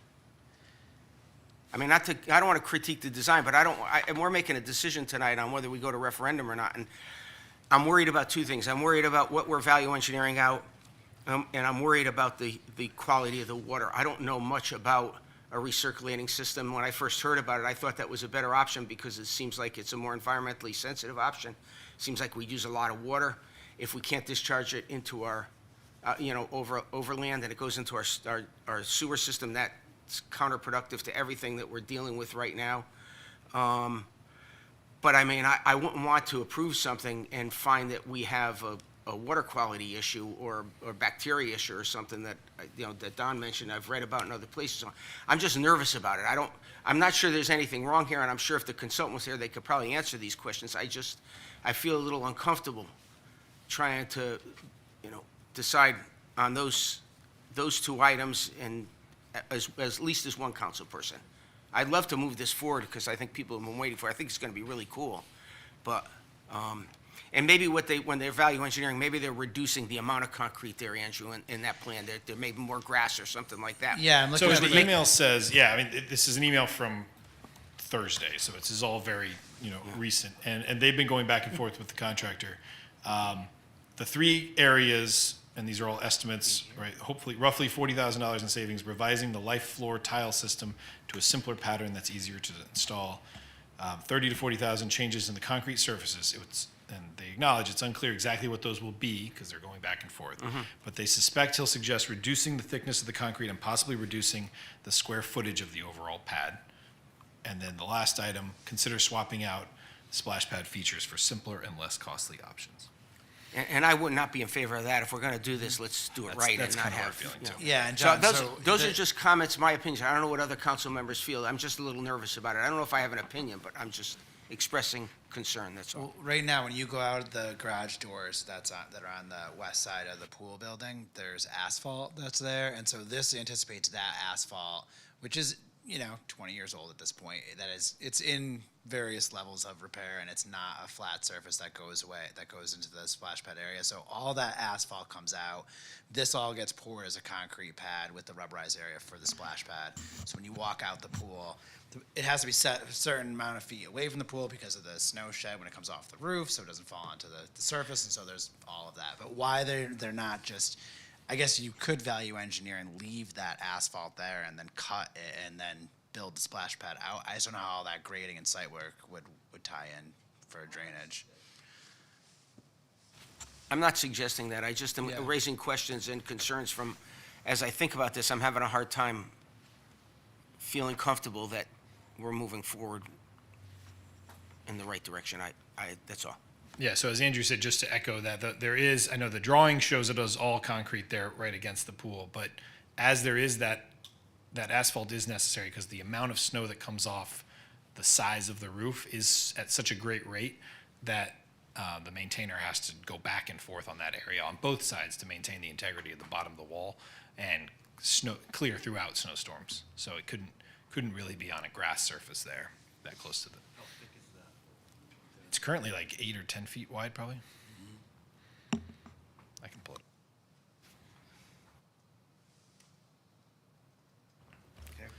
Thank you, Mr. Chairman. Couple quick questions. I agree. I mean, I think if we're going to do this, especially since it's been floating out there for so long that people are looking forward to it, I don't want to have another situation where we sort of start a project and it's not done to a high level, and it just kind of looks kind of sad. And so, obviously, cost is an issue, but we need to figure out, make sure this is something, if we're going to build it, we might want to build it. So I just have a couple of questions. So for orientation, number 2, this indoor splash pad, is that the current kiddie pool? And again, this was the best artistic rendering that we have. Right. The plan sets, like you see up here on the screen now, I think were just a little harder to follow. But that was the initial conceptual plan before we got the pricing. We were hoping to do the kiddie pool inside. And at this point, that is not, as part of value engineering this project to a good number, this doesn't contemplate anything with the kiddie pool. So you do see, you're correct that it's there on the sheet, but this was from early on, probably. Oh, so this number doesn't year even ago. contemplate fixing the interior kiddie pool? Not anymore. We'd initially hoped we could, but the pricing was just too much. Yeah. Right, on that sheet, there's no number two. You can see up here on the screen now, and we can send these around. This is the actual set that went out in the invitation to bid. All the project work is outside. So just question, the current kiddie pool, is that still working? I know the mushroom broke and we never fixed that because it got ridiculously expensive, but is there still an actual kiddie pool or was that shut down too because the pipes were broken? There's a kiddie pool. It's, okay. There's a plan. It's been a while since There I've is a been in plan there, to replace it in your capital budget books. Right. I But tried to just remember as that another number. pool? Just Well, either as another pool or just completely, if the splash pad were to go forward, one option to consider would be to not replace the kiddie pool. This would become the outdoor area, obviously not year-round, acknowledging that, but as we've talked about before with the kiddie pool, and the initial hope was to do some of this as an indoor splash pad. That was the very, very early concept design when I first proposed all of this 5 or 6 years ago. Because as you know, that kiddie pool is not ADA accessible, it's not zero entry, it's not the way you would do a kiddie pool today. So it needs a full replacement at some point anyway, or a shift to this as the outdoor option for the rest of the year. So that's another decision to be made in the future as to the future of the kiddie pool. But right now, all of this is on the outdoor splash pad. Got it. Okay, because so at some point, we're going to have to replace the kiddie pool or do something with the kiddie pool too. So I guess the question would then be, is from your research, ultimately, is this kiddie pool the same relative cost of, if we wanted to do number two at some point in time, if we're going to replace that kiddie pool at some point, is it going to be roughly the same to do it as a new kiddie pool versus like an indoor mini splash pad? Or is it going to be still more expensive to do a splash pad on the inside? See, I think in the end, a splash pad, there wasn't enough square footage, and I don't know, Andrew, jump in if I leave off any of the reasons. There was, as they were trying to look at an indoor splash pad, there wasn't enough sort of square footage to do what you'd want with enough features for enough different age groups to work well in that area. That was the initial hope. There was even hope that we could do something sort of indoor-outdoor, that the garage door could come down and you have sort of part in the, it was quickly becoming clear those were more and more costly items that we just don't have the, Gotcha. the bandwidth for right now. I think ultimately, as I looked in here, just replacing the water feature of the kiddie pool on page 238 of the budget, Sheila and John have kiddie pool rehab, $75,000. Placeholder depending on splash pad is how they submitted it. It says remove water feature without a replacement and install a liner like the main pool. So that's a $75,000 option that now takes away the mushroom and just makes some general liner repairs to that. But doesn't cure the zero entry. Doesn't cure, right, the lack of sort of a ramp entry in or anything else other. I think without the mushroom, it becomes sort of a less and less, it's still a great area. My kids used to love going to that little spot there for sure. I think during the summer months, the splash pad will be a bigger attraction. Not to say you don't still need, people use the pool for a variety of different reasons. There's definitely folks that still love having that area. It just all comes down to what's the most cost-effective use of the dollars we have. And then just a quick question, on the grass area, is this like grass, or is this an artificial grass area? That's grass. It's real grass, okay. So all the gray is the concrete, we've got, is the light blue area, that's like, It's like Is that the like the border of rubberized- what they call the splash zone, I think. It's like a, Are you talking about 8? no, the light blue. the light blue around Around the the rim. around the splash pad. Yeah, it's just about whether there's areas where water sort of pools and stays and you could get wet, and then there's areas that are your transition to the regular concrete. as I understand it. The shade structure, for instance, I think that was also value engineered out. We were trying to see how much of this project we could just do ourselves after the fact. Right. So I know you see a shade structure, that was, again, best case scenario before the costs started coming in. You know, you see up here on the screen here for, I know it's a little harder to see, but it's the plans, but Can you go to the green, or the one with the green on it, Sean? The which sheet. one? What do you mean? C100. Oh, that one? This one? Yeah, that one. Yeah. So this is, you can see the research system equipment off over here to the side, which is, you know, low lying, but it's about I think it's like 2 or 3 feet high. You see this sort of, I could find one in my emails if you want to see what they look like. But, you know, again, we've really, really tried, as you can tell. I think we've tried to come up with any creative solution, recognizing the desire to have a splash pad. The two different schools of thought, understandably, on the pass-through systems versus the recirc, pros and cons to each, candidly. We thought we had a nice sort of solution, especially being next to a river, or at least with soils. We had test pits dug to see if the infiltration would be good to sort of have that. But the flows, and again, I'm not a aquatic engineer, but you know, it didn't work for a variety of reasons. And we could certainly have, I mean, to be clear for tonight, you know, we could decide to advance something. There is a decision point on whether you're okay with that being a referendum item at a larger amount and sort of supporting and selling that project versus value engineering to the lower. But we could certainly invite, you know, the engineers in to give a presentation on kind of some of their thought process throughout as they've worked with us to come up with this plan, if that's helpful. Thank you. Mr. Jinks. Thanks, Mr. Chairman. I don't really have a question. Well, maybe I do have a question. We're coming up on a point now with the pool where we need to kind of consider the roof again, right?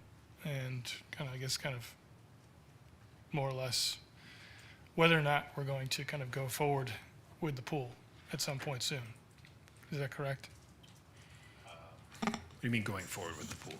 Like, I mean, like having a pool? Well, I mean, it's another big commitment to put a new roof on, right?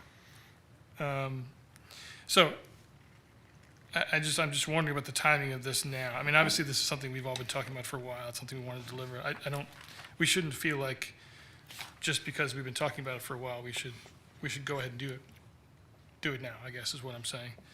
I'm a little bit uncomfortable, like what some folks have mentioned as far as the recirculation system, and we're not so sure about that, and some of these, you know, kind of value engineered elements here. You know, we obviously want to be able to, if we're going to do this, we want to be able to do it well. I mean, we're going to be delivering 2 new schools. We have the new park. We have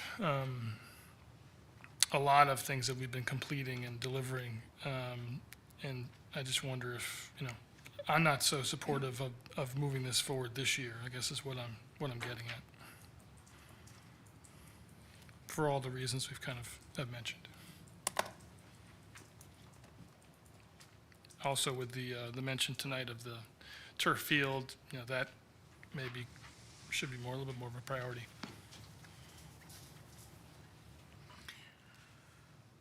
So what's the preference of the council? Do you want to continue looking at projects, or do you want to take this one while it's fresh? Peter, I just have one question. Andrew, did you say that if we don't use the grant by a certain amount of time, then we will lose the grant? Is that what you were saying a second ago? So if we don't decide on this, we risk losing. You have another year. I mean, you have 5 years from the grant. Okay, I thought you report. said it was coming up this June or something. No, okay. No, June would be the construction, June 15th. Okay, all right. That's what the contractor, if we move forward with the project, they're going to start in the spring. And then So the grant's still valid if we decide not to move forward? Okay. yeah, Steve grants are good for 5 years. And we have how many more years? Just one more year? So it was 23? So you have till 28. 23 grant years. So I don't know when we received it exactly, but I think we have 2 or 3 more years at least. Yeah. Fiona? Go ahead. Yeah, I mean, I have to concur with my fellow counselor here that if we do have additional time, it sounds like there are a lot of changes that are being proposed very quickly now, and so rather than rush, I'd rather have us do it right and have us research some of these options. I don't like the idea of downgrading, so I don't like the idea of rushing this along and downgrading the project. Again, I guess I would like a little more information before I'm able to commit, and given some of what was presented tonight in terms of some very real need in terms of our school projects and the turf, perhaps that is a project we need to prioritize this year. As much as I would like this splash pad, I know kids in town would like it. It looks awesome. I want to go to this splash pad. The fact that it's all accessible to those in our community is really important. But if it means holding off a year, we may just have to hold off a year.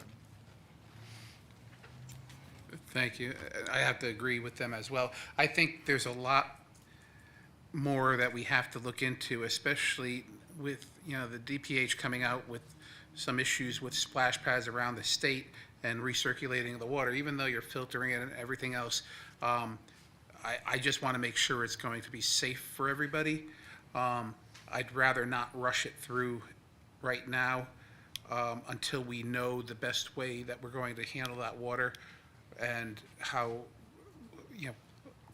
the turf is an issue. And the turf, we kind of knew 5 years ago that the turf was going to be an issue, and I'm surprised, like John said, they weren't here earlier.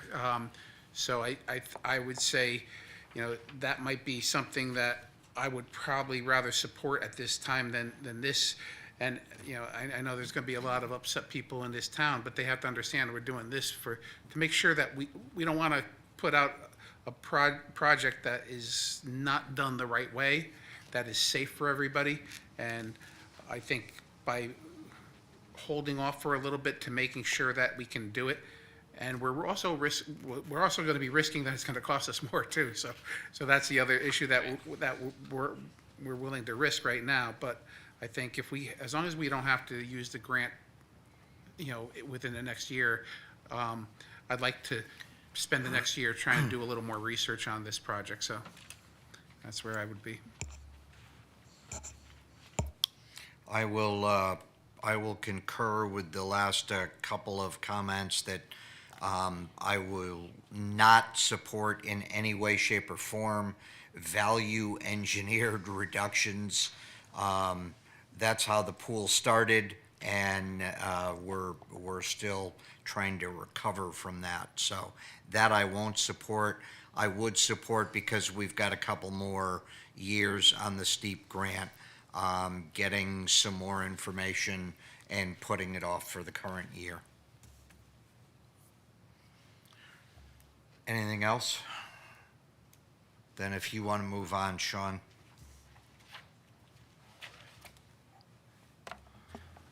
All right, so after, those are the last of the leisure services, then we have education. Do you want to recap at this point?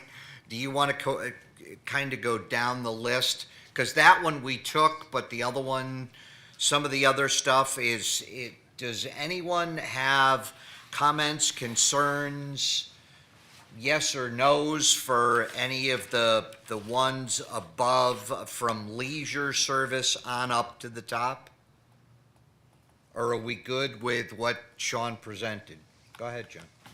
I'll go back to what I said about the road improvement. If we have to take Weeks Road out at $400,000 because of the waiting for the state to coordinate with the state, which I'm disappointed about, because I think that's a great project. It's going to really improve traffic flow at that location.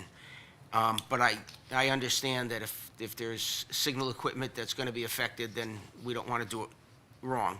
So if that's the case, I'm back to okay with supporting the 800 on the road improvement program, if others are comfortable with that, because we've lost it and put it back Okay. over there. Yeah, I didn't know if we wanted to have a discussion on the road program, but is everyone pretty much okay with the 800?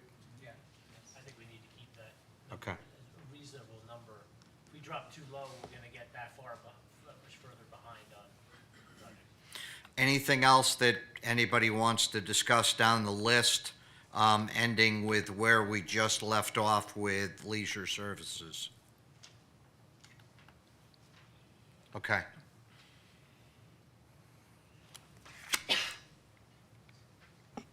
All right, so the next items are the education proposed capital projects. You have the 150,000. There's been no changes since the last meeting. 150,000 for the fire sprinkler system replacements district-wide, 250,000 for the playground equipment replacement, district-wide elementary schools. And then you have the three at the bottom there, the 200,000 for electrical service replacement, 800,000 for the Cheshire High School South parking lot reconfiguration and loading dock improvements. That's a referendum item. And CHS fire alarm control system, 1.1 million as a referendum item.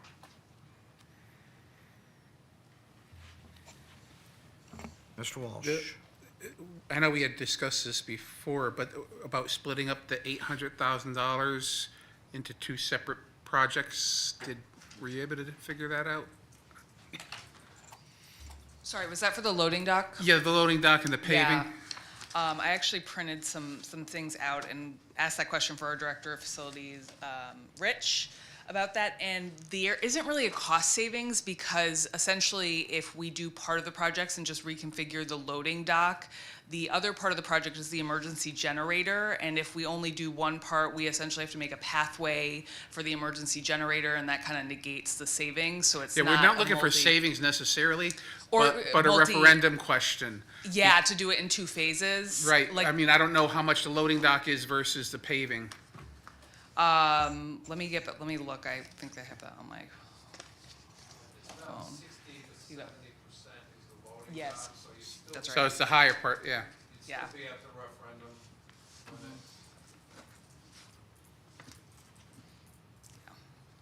And then I brought the renovations. If it's 60%, it's not, right? It's like 19 pages, but I did the higher level.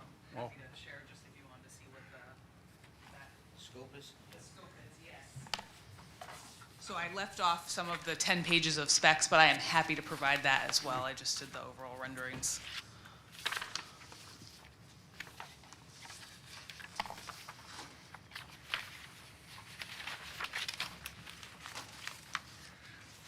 So we don't have a breakdown on the loading dock versus the paving, et cetera? No, No. no, other than that. I'm just trying to, you know, lighten the load on the referendums, and if it's $485,000 for the loading dock, you Yeah. know, 315,000 for the paving, then we, but, all right. Go ahead, Mr. So just so I understand this, I didn't realize this. I thought you were just replacing pavement. This is an expansion of that, a substantial expansion to that parking area, using up most of the lawn area along the driveway. Yes. So it looks like the dumpsters enter from the east. So why can't we just do the dumpsters and do the expanded parking another year? It doesn't look like they're connected. And maybe I'm misinterpreting the plan. Yeah, and I mean, I'll just speak to, that's from Lorio's, that's their design work to, you know, alleviate some of the storm drainage issues and reroute. I'm not saying that that's necessarily the only configuration, but this is what we've provided in the design work. So there's an expansion, but also the moving of the generator and, like I said, the stormwater discharge.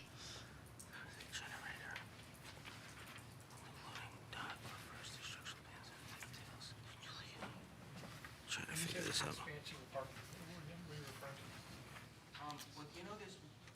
Lawn area there, as you come in along the driveway, there's that stone, the red painted stone there in the lawn area. It looks like this is, if you look at the existing conditions plan, which is the third sheet in, kind of the colored one, that shows what exists now. Then you go to the other one, it shows an expansion into the, parking into that lawn area. So it's a fairly, I'm not saying it's not needed, it looks like it's gonna gain a lot of spaces, but so, you know, they're taking away lawn area, so then now they're putting in underground stormwater management to mitigate for the increase in pavement. But it looks like the loading dock still enters from the front of the school rather than the back, so it doesn't look like, it looks like you could separate. If we asked you to, it looks like you can separate them. I can't imagine, I don't know, I guess, I'd have, Vin, you're saying the cost estimate just for the loading dock is 60% of this work?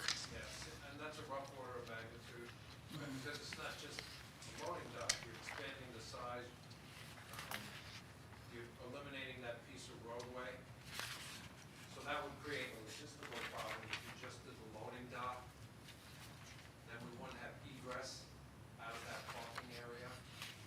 You know, I mean, it's not ideal to, I see what you're saying, okay. the Yeah. project is multifaceted, it's I- trying to solve No, I- different problems. I see what you're saying now about the egress out there. Yeah. Because you're expanding way into, okay. Yeah, so, and what Rich said was the main issue with doing the loading dock on its own would be, it would create an egress issue from the existing parking lot Yep. that we'd be closing off the road between the generator and the existing loading dock per the design. So there'd be an added cost in adding another entrance. It's too bad we're losing all that lawn area. It's kind of nice when you come in to have that lawn area on that side over there. Now, if you have a need, you have a need, so.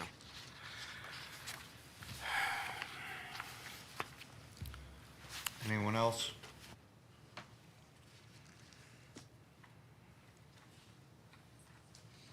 Sean, you want to continue then?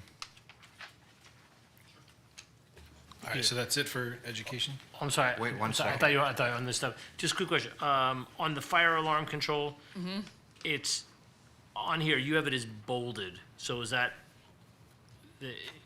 what makes that one, why is that one bolded versus the other two? Well, that's, yeah. Sean, did you do that? Is that your bolding on the fire alarm control system? The 1.1? I'm just, that because was the other from- two are new, the 200 and 800 are new, right? But so is this 1.1 million, but it's bolded in the. Yeah, it was new, I think it was new as of the last meeting we had, and I just didn't unbold it. The one above it probably should have been bold too, because it was new, not proposed as part of the original capital plan, but it doesn't have any recent significance. Okay, thank you. I just wanted to say if that was telling us something. Yeah. And the 200 and 800 were, the last time we spoke, were included. It just wasn't included in the March original plan.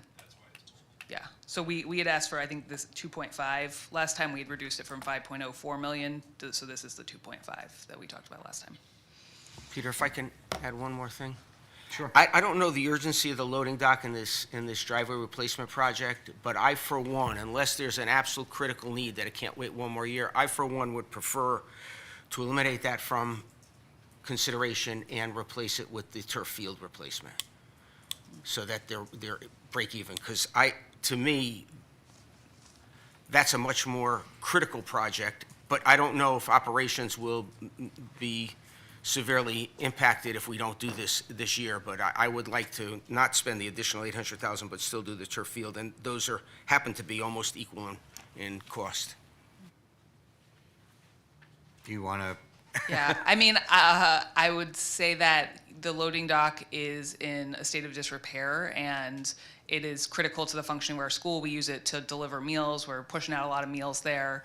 And so I'm not going to speak turf versus loading dock, but our loading dock is definitely in some shape that needs to be repaired to continue operations. And pushing it out a year could be done. We've kind of pushed this one down the road a little bit already. yeah. Anyone else on that particular one? Do we want to reach a consensus on this one before we move on? Or we'll circle back? Ms. Pearson? It sounds to me that we need this, and just going to the point that Councilor Velleber made previously, we've been putting this off, and as we put off these maintenance expenses, next year's not going to be any better, and I feel we probably do need to take care of this. It's not quite as exciting as a turf field, a loading dock, but it sounds like we are in need. It serves an essential purpose in the infrastructure. Mr. Walsh? Was this on the capital budget for the last couple of years, and it just came up for this year? So Yes. did we have this on? It has, yeah. So- It's just been so kind it's of been- kicked down the road. Okay. Yep. All right, thanks. And we obviously, and one thing I would say is we had the design, obviously the design by L'Oreal, that was approved, so we got that piece done, and then just waiting on the actual ability to move forward with the project. So like a partial approval of design work only.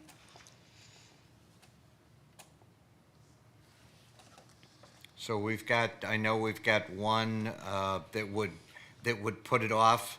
Mr. Veliber, do you want to weigh in as to which way you would like to see this?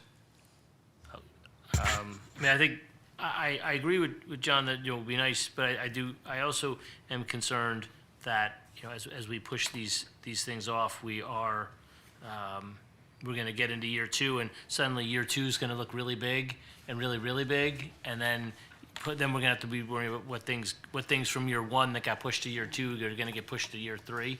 So, it sounds like that, this project may need to be done sooner than a year or two from now. And so, as much as I would love the turf field as well, we're gonna have to look into that and see how we're gonna either add that in at some point in time in the near future. But I think at this point, as much as I'd love to push things into year two, I think this thing probably has to stay in this year. Mr. Walsh? Yeah, I have to agree with Mr. Veliber. I'm looking at the left column of numbers that we pushed off and didn't move to the right, and that's an awful lot of numbers right there. And that's only part of what's going to be in the next year. So, yeah, I mean, we have to trust in that if it's in such a bad state of disrepair, then yes. And I do know that you probably do need the additional parking spots, so that's kind of important as well, and you might as well do it when you're doing that whole paving. So, yeah, I'll agree with it. Ms. Pearson, I think I have your answer, but if you want to say anything additionally, I don't want to cut. Nothing additional to say, but no, I would support it. Okay, thanks. Mr. Jenks? Yeah, I think, I mean, with the timing with the turf field, obviously, I think is kind of beneficial for us to do it next year. I think if we end up in a situation where suddenly that field is unusable, then we're taking on even more costs because of that. And it sounds like we could, as much as I, loathe the idea of pushing off I mean, who doesn't love a nice new loading dock? But It's not as great as the splash pad, but doing my best. But I know, I mean, I don't want to make light of it too much because it's an important part of the operations, but you do have to get stuff in and out of the building. It sounds like we could move that off one more year, and I would agree with John that I would like to see those two things kind of swapped. I mean, it's, as everyone has said, we kind of knew this was coming, but it wasn't on the radar until now, really, as far as having to be done. It sounds like it, because of the unique timing nature of next year, it probably should be done next summer. So I would go with the swapping out of the two projects. Mr. Wolf? I'll defer to the experts if there's a need for consistent operations. I think this is something we have to do. And I kind of feel the same way about the field. I just don't want to run into a situation where we're stuck having to, juggle fields because it's unusable in an emergency. So I'm in support of both of them, and ultimately will be up to the voters because they're both referendum items. So I approve of going forward with both of these with the understanding that it's going to be up to the voters ultimately to decide. And subject to where we are with referendum items, that is my exact same thinking. If these are both going to be referendum issues, I'd rather see 29,000 potential voters decide as opposed to the 9 of us seated here. So I would support advancing both. But I'm also a little bit leery about putting too many, so I'm going to hold off my final decision with that until we kind of recap and see where we are with total referendum issues. Okay, and with that, let's go to the next page then, Mr. Kimball, and talk about CNR. Sure. So first are the technology appropriations. The $250,000 is the replacement equipment fund. This year's appropriation is for server infrastructure at the police department, which is running their CAD dispatch software and their building security systems. So that one is a priority technology project. And then separate from that is the camera replacement program for the cameras in the schools and town buildings that are no longer supported by the manufacturer. That's been a rolling project we've been doing, and that 110,000 goes toward that effort. So those are both pretty critical. The first one being probably slightly more urgent in terms of timing when it comes to the server replacements.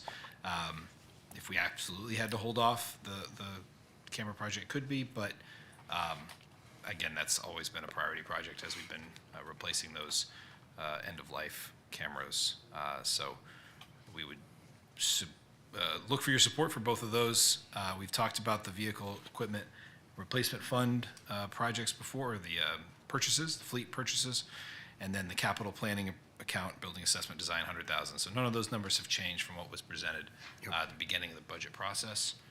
And I know Jack talked about the firefighting equipment and protective clothing request, 200,000. The WPCD vehicle, $33,000. And then the leisure services, again, so no changes there from what we had before. 115,000 is the various pool improvements. You see the list there: laterals and filters, heat exchangers, and deck tables. The one change from the last meeting did lower the requested funding for the Yankee Expressway property access study to $20,000. We did have a discussion following our last meeting with some of this effort. This effort still to be defined, because I think some of it is evaluating parcels of property, some of it's figuring out what the easements required for each of those parcels would be, and if it's an appropriate place for a parking lot in that neighborhood for the Yankee Highlands Expressway. So recognizing it's a little to be determined exactly what the scope of that project is, we did have the conversation with town staff to be able to do as much of that in-house as we can. But I think for some of the survey work and title searching work that would be required, the 20,000 is still a number that would support staff's efforts. So we are asking for 20,000 there.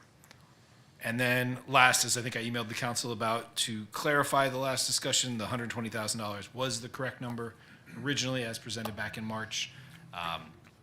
So apologies for any confusion at the last meeting, but that $120,000 is simply just waiting on funding.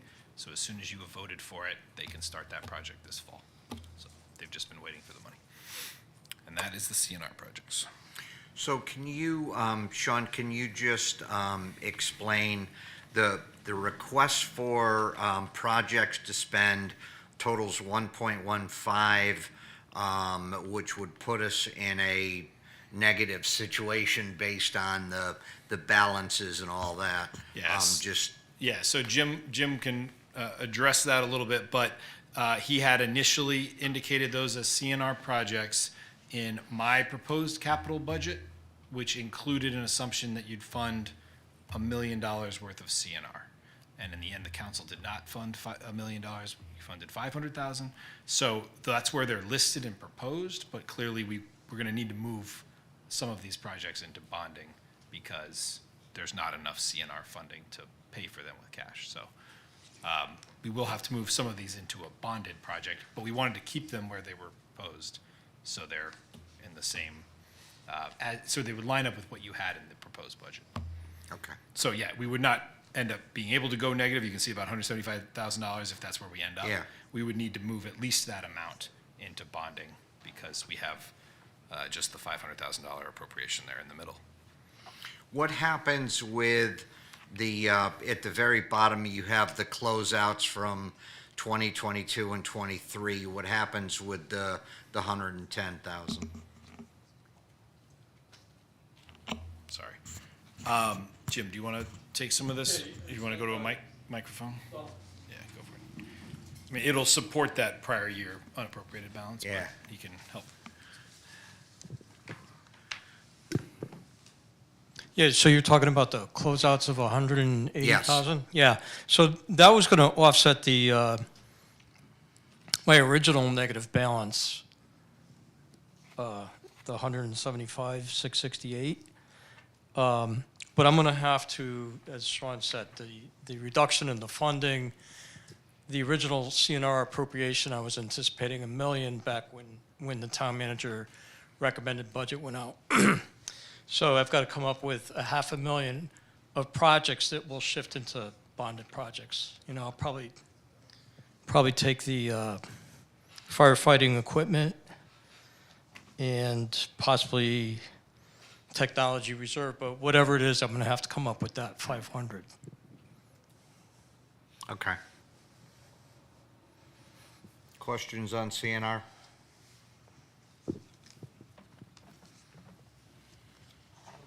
So Yeah. Sean, you're saying the funding for the community pool now will take care of the roof replacement estimate?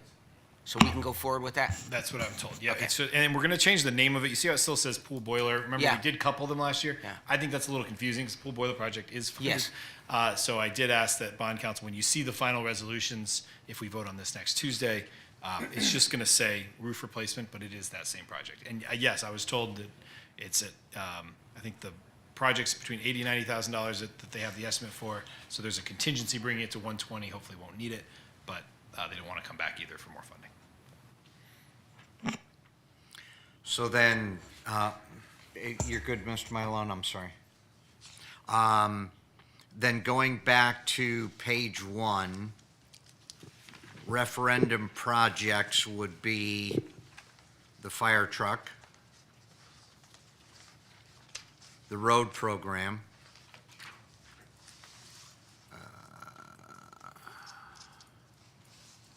the, loading- the loading parking dock, lot yep. dock, Yep. potentially the turf, And the fire alarm control system. in the fire alarm control. So there would be a total of 5 if we went forward with letting the voters decide whether they want to replace the turf. How much would you put the turf in for then, and how much, I would put it, based on the conversation tonight, I'd put it in at 755. And taking the 60,000 from the turf replacement fund. And hopefully community fundraising. well, yeah, that's what I was thinking, because they said they could get some community, unless you do it for 700 and say you come up with 50.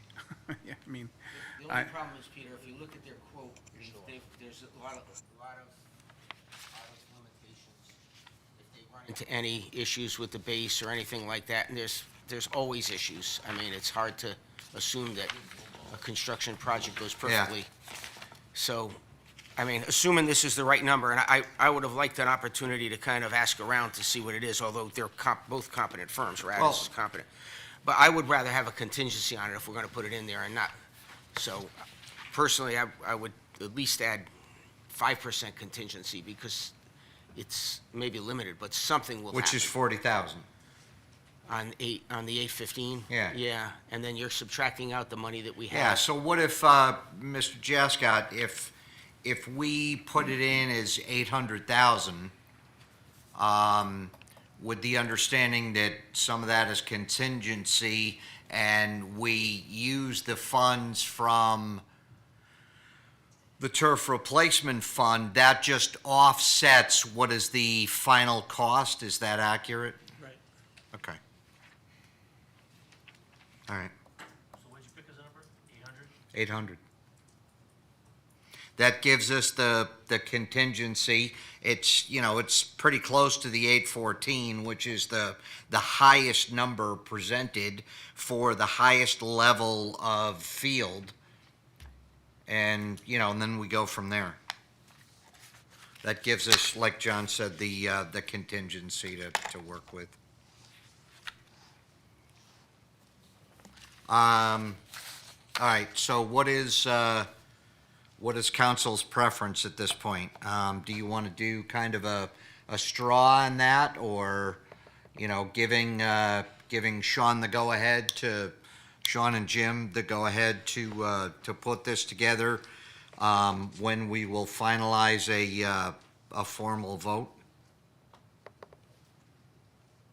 Is there any more questions that you guys have, or? I just had one thing, and it goes back to when we were discussing at the fire station. A gentleman came to us about the fire hydrants, and and the cleanouts and of the fire hydrants, which, you know, we don't have it on the CNR, we don't have it on the capital budget, we don't have it in our regular budget, but the cleanouts of, to open them up and clean them out? The maintenance of the fire. Yeah, we do that every year. Yeah. We have that in there. We're In contracted, the operating. yeah, I mean, Jack did contract with, as a pilot program, actually with that individual's company to do some of the So fire so it hydrants is in there, himself. okay. Yeah, I wasn't sure if it would be part of this, but, so it is in our regular budget? Yeah, it's in the operating. Fire hydrant maintenance? Yeah. It's about $60,000 in our operating. That's it? Okay. All right. Just wondering. So I'm good with this then. So, sorry, we're saying we're gonna go with the 5 referendum questions or 4? Well, pending final, final determination as to what the testing is from the turf field, I think the appetite is that we go with the 5 referendum projects.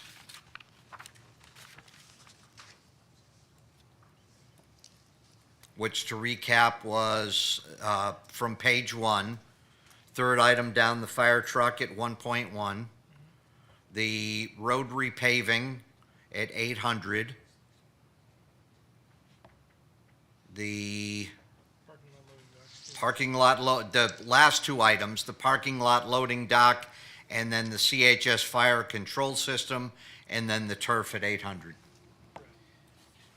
Can I just ask one process question? So, Yes. because I know the turf field project has kind of come pretty recently, is there expectation this is going to be bid, or will there be a bid waiver requested for this? Because it looks like we're going off of the quote here. Just want to make sure it's clear what the expectations are from a timing standpoint. Unless there's a state contract, it would have to go to bid. Sorry to jump in. I thought you were- Yeah, no, this is helpful. Yeah, it would have to go to bid unless there's a state contract. Last time we did it, we went to bid.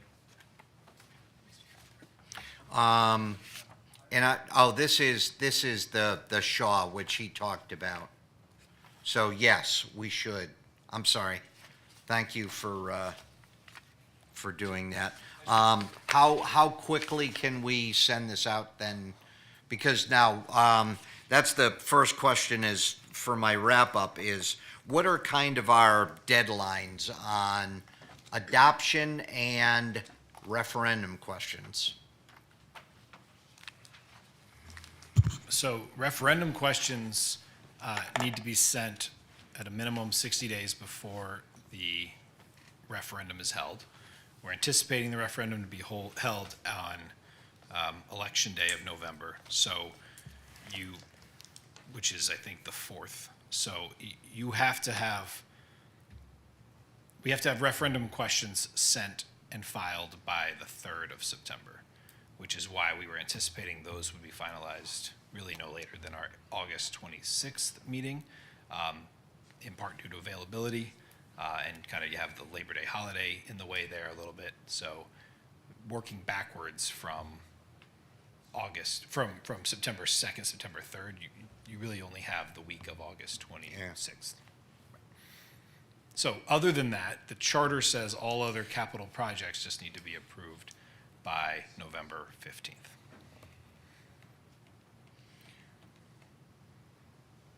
How soon can we get bids, turf bids?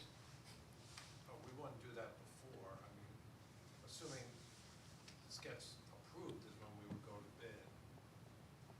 So what, but you're saying to get a, I'm just saying. I just want to make sure it's clear that we will be bid. You're coming up with a price. We're not going Right. off of the Rad Sports Shaw quote. You're coming up with a project value. yes. So 800,000, 850, 900,000, whatever that number is, I just wanted to be clear on the record. We were either going to be doing a bid waiver or you'd be bidding that project. That's all. Right. And we could wait and bid it after the Oh, yeah. referendum Oh, vote? you would, yeah, you would normally do that. Okay. What's the All right. chance that this quote is going to be way off? Well, they might be the winning bid then. It is 2025, I think it's March, so it's pretty current. And in terms of variation of costs, I mean, they're a pretty well-known provider, but as I said, SLR had quoted a couple years ago, $1.5 million for both the turf and the track, so. I thought that he said that he would hold that price till next year too. So if worse comes to worse and he's the lowest bidder, then, and he's the best person for the job, then that's it. But we do have to put it out there. But, I mean, he did say he would hold that price. So if he's going to hold that price, then let's just assume that's the value of it, my opinion. At least from the one company, yes. But are you gonna bid it, or are you gonna get a consultant to go out and, because you got these things are mix and match, they're not all designed, sometimes they're design build, this is a design build entity. Is that how you're gonna go out? Design build? Someone's gotta develop a spec if you're gonna bid it, because right now you just have someone's quote is all you have. And we don't know, they've written down their assumptions, but we don't know for sure if they're the right assumptions. You haven't, this was done quickly, it's not to say that you can't get to there, but. It's an estimate for purposes of having Yeah. for the capital budget. But yeah, the next steps would be, and it's a replacement of an existing, turf field. It's not like the first time where we have. You're starting from scratch. So whether we do design build, But even simple things like the selection of the actual turf, I mean, Sean, you remember how much you went through across the street? And that's why I was saying is that we learned through that process a lot. One is, obviously, RAD is the exclusive installer of Shaw Sports. Yes. So there's a And- whole, and- which is fine, and Shaw is what we used across the street. We spec'd Shaw for our project across the street, and ended up having to go to Sprint Turf, just like you said, because of the exclusivity piece. So there's a lot of, there's a lot yeah. of things to consider in this. That's, I just don't want to oversimplify, because if we're making this kind of investment, we have to make sure the final selection has been thought through and vetted, and it's the correct one. Yeah, couldn't agree more. Okay. We're all good then? So. Based on the fact that we need to have referendum items by then, let's get into finalizing the capital budget, which is a very short window at this point.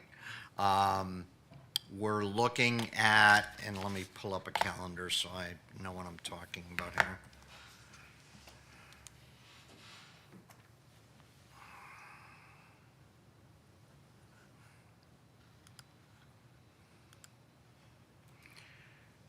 We're looking at, there was some issue whether we could have everybody for the 26th.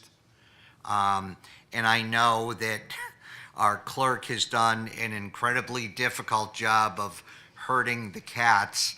And was the 25th at all an option or no? Let's do it real quick. Who's available or not available for the 25th? I know there's some conflicts on the 26th, though. Yeah. I can do the 25th. I may have a conflict if depends on what happens tonight in another community. I may have a business conflict. So I don't know right now. But you would be good for the 26th. Right now I am, yes. Ms. Pearson? I can do both. Energy Commission will miss me, so. Mr. Jinks? Yeah, 25th or 26th. For the both. Is there any possibility, Mr. Mylone, that depending on what happens in the other community, that you could move something from the 25th, or that's kind of locked in? The other community controls the schedule, but it might not be. I won't know Okay. if it was going to be on their agenda for the 25th. It is, I have to attend a separate meeting. It might not be until the first week in September, so I just don't know. Okay. Those two Mondays are both Up in the air. up in the air, sorry. So maybe we have Mr. Walsh and Mr. Mylone flip a coin and the winner gets there. All right, so based on what I'm hearing, at least for now, do you know by any chance what Ms. Allard and Ms. Kramer, were they available for the? Dina will not be available. For the 25th? But she would be available for the 26th. And what about Ms. Kramer? I don't know about her. All right. Because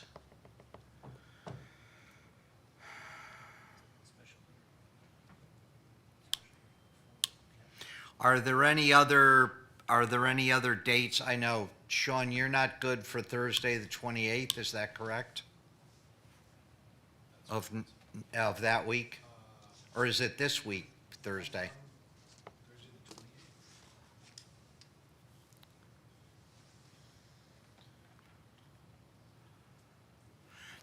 Was that part of your survey, Madam Clerk? Yeah, I'm trying to pull it up. I'm not, no, yeah, I'm not available. The 28th.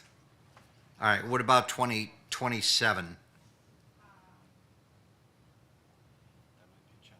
remember that there were 4 people not available pretty much every other day, or at least at the time that they submitted the, let's see, so the 28th, I only have, at the time, I only had 4. Okay. That's not good then. 27th, I only had 5. The 26th had 6. And the 25th had 5. I'm not available on the 26th, so it's. Okay. Yeah, that was one less then. Who are the, Oh, I'm sorry. who are the ones that you didn't have for the 25th? That were not a yes for the 25th? I've got it open here. Yeah. It's the doodle poll, right? Yeah. You're asking who is available, who's not available? Who was not available for Monday, the 25th? No was Patricia Kramer, John Mylone, Dina, Dave Veliver, and Greg. Wow. But the 25th is okay for you. John, you're still a question for the 25th. Yep. Yeah. Mr. Veliber, you're okay for the 25th? Apparently. I just, And who else? Was a no? The no's on this, the yeses were Noel, Sean, Peter, Fiona, Don Walsh, Jim Jinks. The no's were Patricia Kramer, John Mylone, Dina, David Veliber, Greg, according to this. But now it sounds like there's 2 or 3 that are, yeah. Yeah. And John might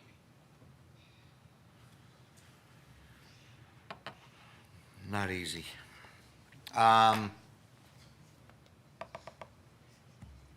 Well, we've Sounds got like the, The we've 25th got the sounds 20, like 7 people now, right? 25th is 6 or 7. We have to do it by the 3rd of September? Well, it's coming in on Monday the 1st. Come on. But you Yeah. have to have time to do everything. right. I mean, Yeah. we have drafts of the resolutions Can't do it on done. the 2nd. Some things have changed tonight, so we got to amend those and then recheck them, and we found some typos in them even today. So, but it won't be hard to write one new one for the turf field, and so, yeah, that's not the amount of time is not a problem. That will, as long as it's not changing the day before. The 3rd, is the 3rd clear? I can't remember. 3rd is Wednesday, so, but the 2nd? It has to be filed. She doesn't have her calendar. It's really tight. She's lost. I think that's gonna be really, I know I emailed Yeah, I'll look. There's so many. well, actually, I don't think so.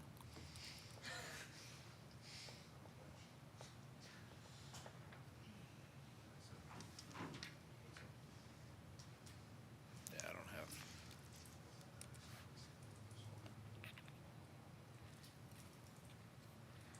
yeah, even if everybody was available on the 2nd, I'm not sure I want to do it right at the, right at the deadline. It's Labor Day. It's closed. Everything's closed. All right, so why don't we leave 25 and 26 both open, because John is kind of tentative. I will look tomorrow. Okay, perfect. All right. So if you could let us know, but you're good. I want to have the ability to check with Tricia and Dina, because We had scheduled it for the 26th, and if they were both available for the 26th, I would say, and not available for the 25th, then I'd say, let's maintain the 26th, and Mr. Walsh and I can certainly send in something to be read regarding capital budget, and we'll go from there. I could just send out an email tomorrow, just double checking. Yeah, that would be helpful.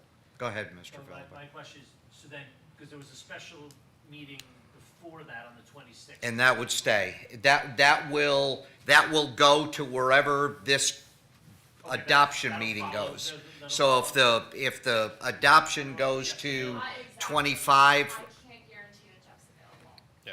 Oh, for the I texted him 5 25th? minutes ago. He hasn't texted back yet. I did not check the 25th. okay. So actually, that may be the determining factor. Why don't you, before you send out the email, check with Attorney D'Onofrio. If he's available for both, then go forward with finding out about counsel. I texted him as soon as we started. I apologize. He's what? Okay. All right. So more to come. Right now, we're leaving it on the 26th with a potential for the 25th if we can have our town attorney and the council. So, okay. Anything else? Everybody else good? Okay. Seeing no members of the public, Mr. Massiano, would you like to? Okay. Thank you, sir. Then with that, I'll entertain a motion. Mr. Walsh and Mr. Jinks, all in favor? We are adjourned. Thank you all.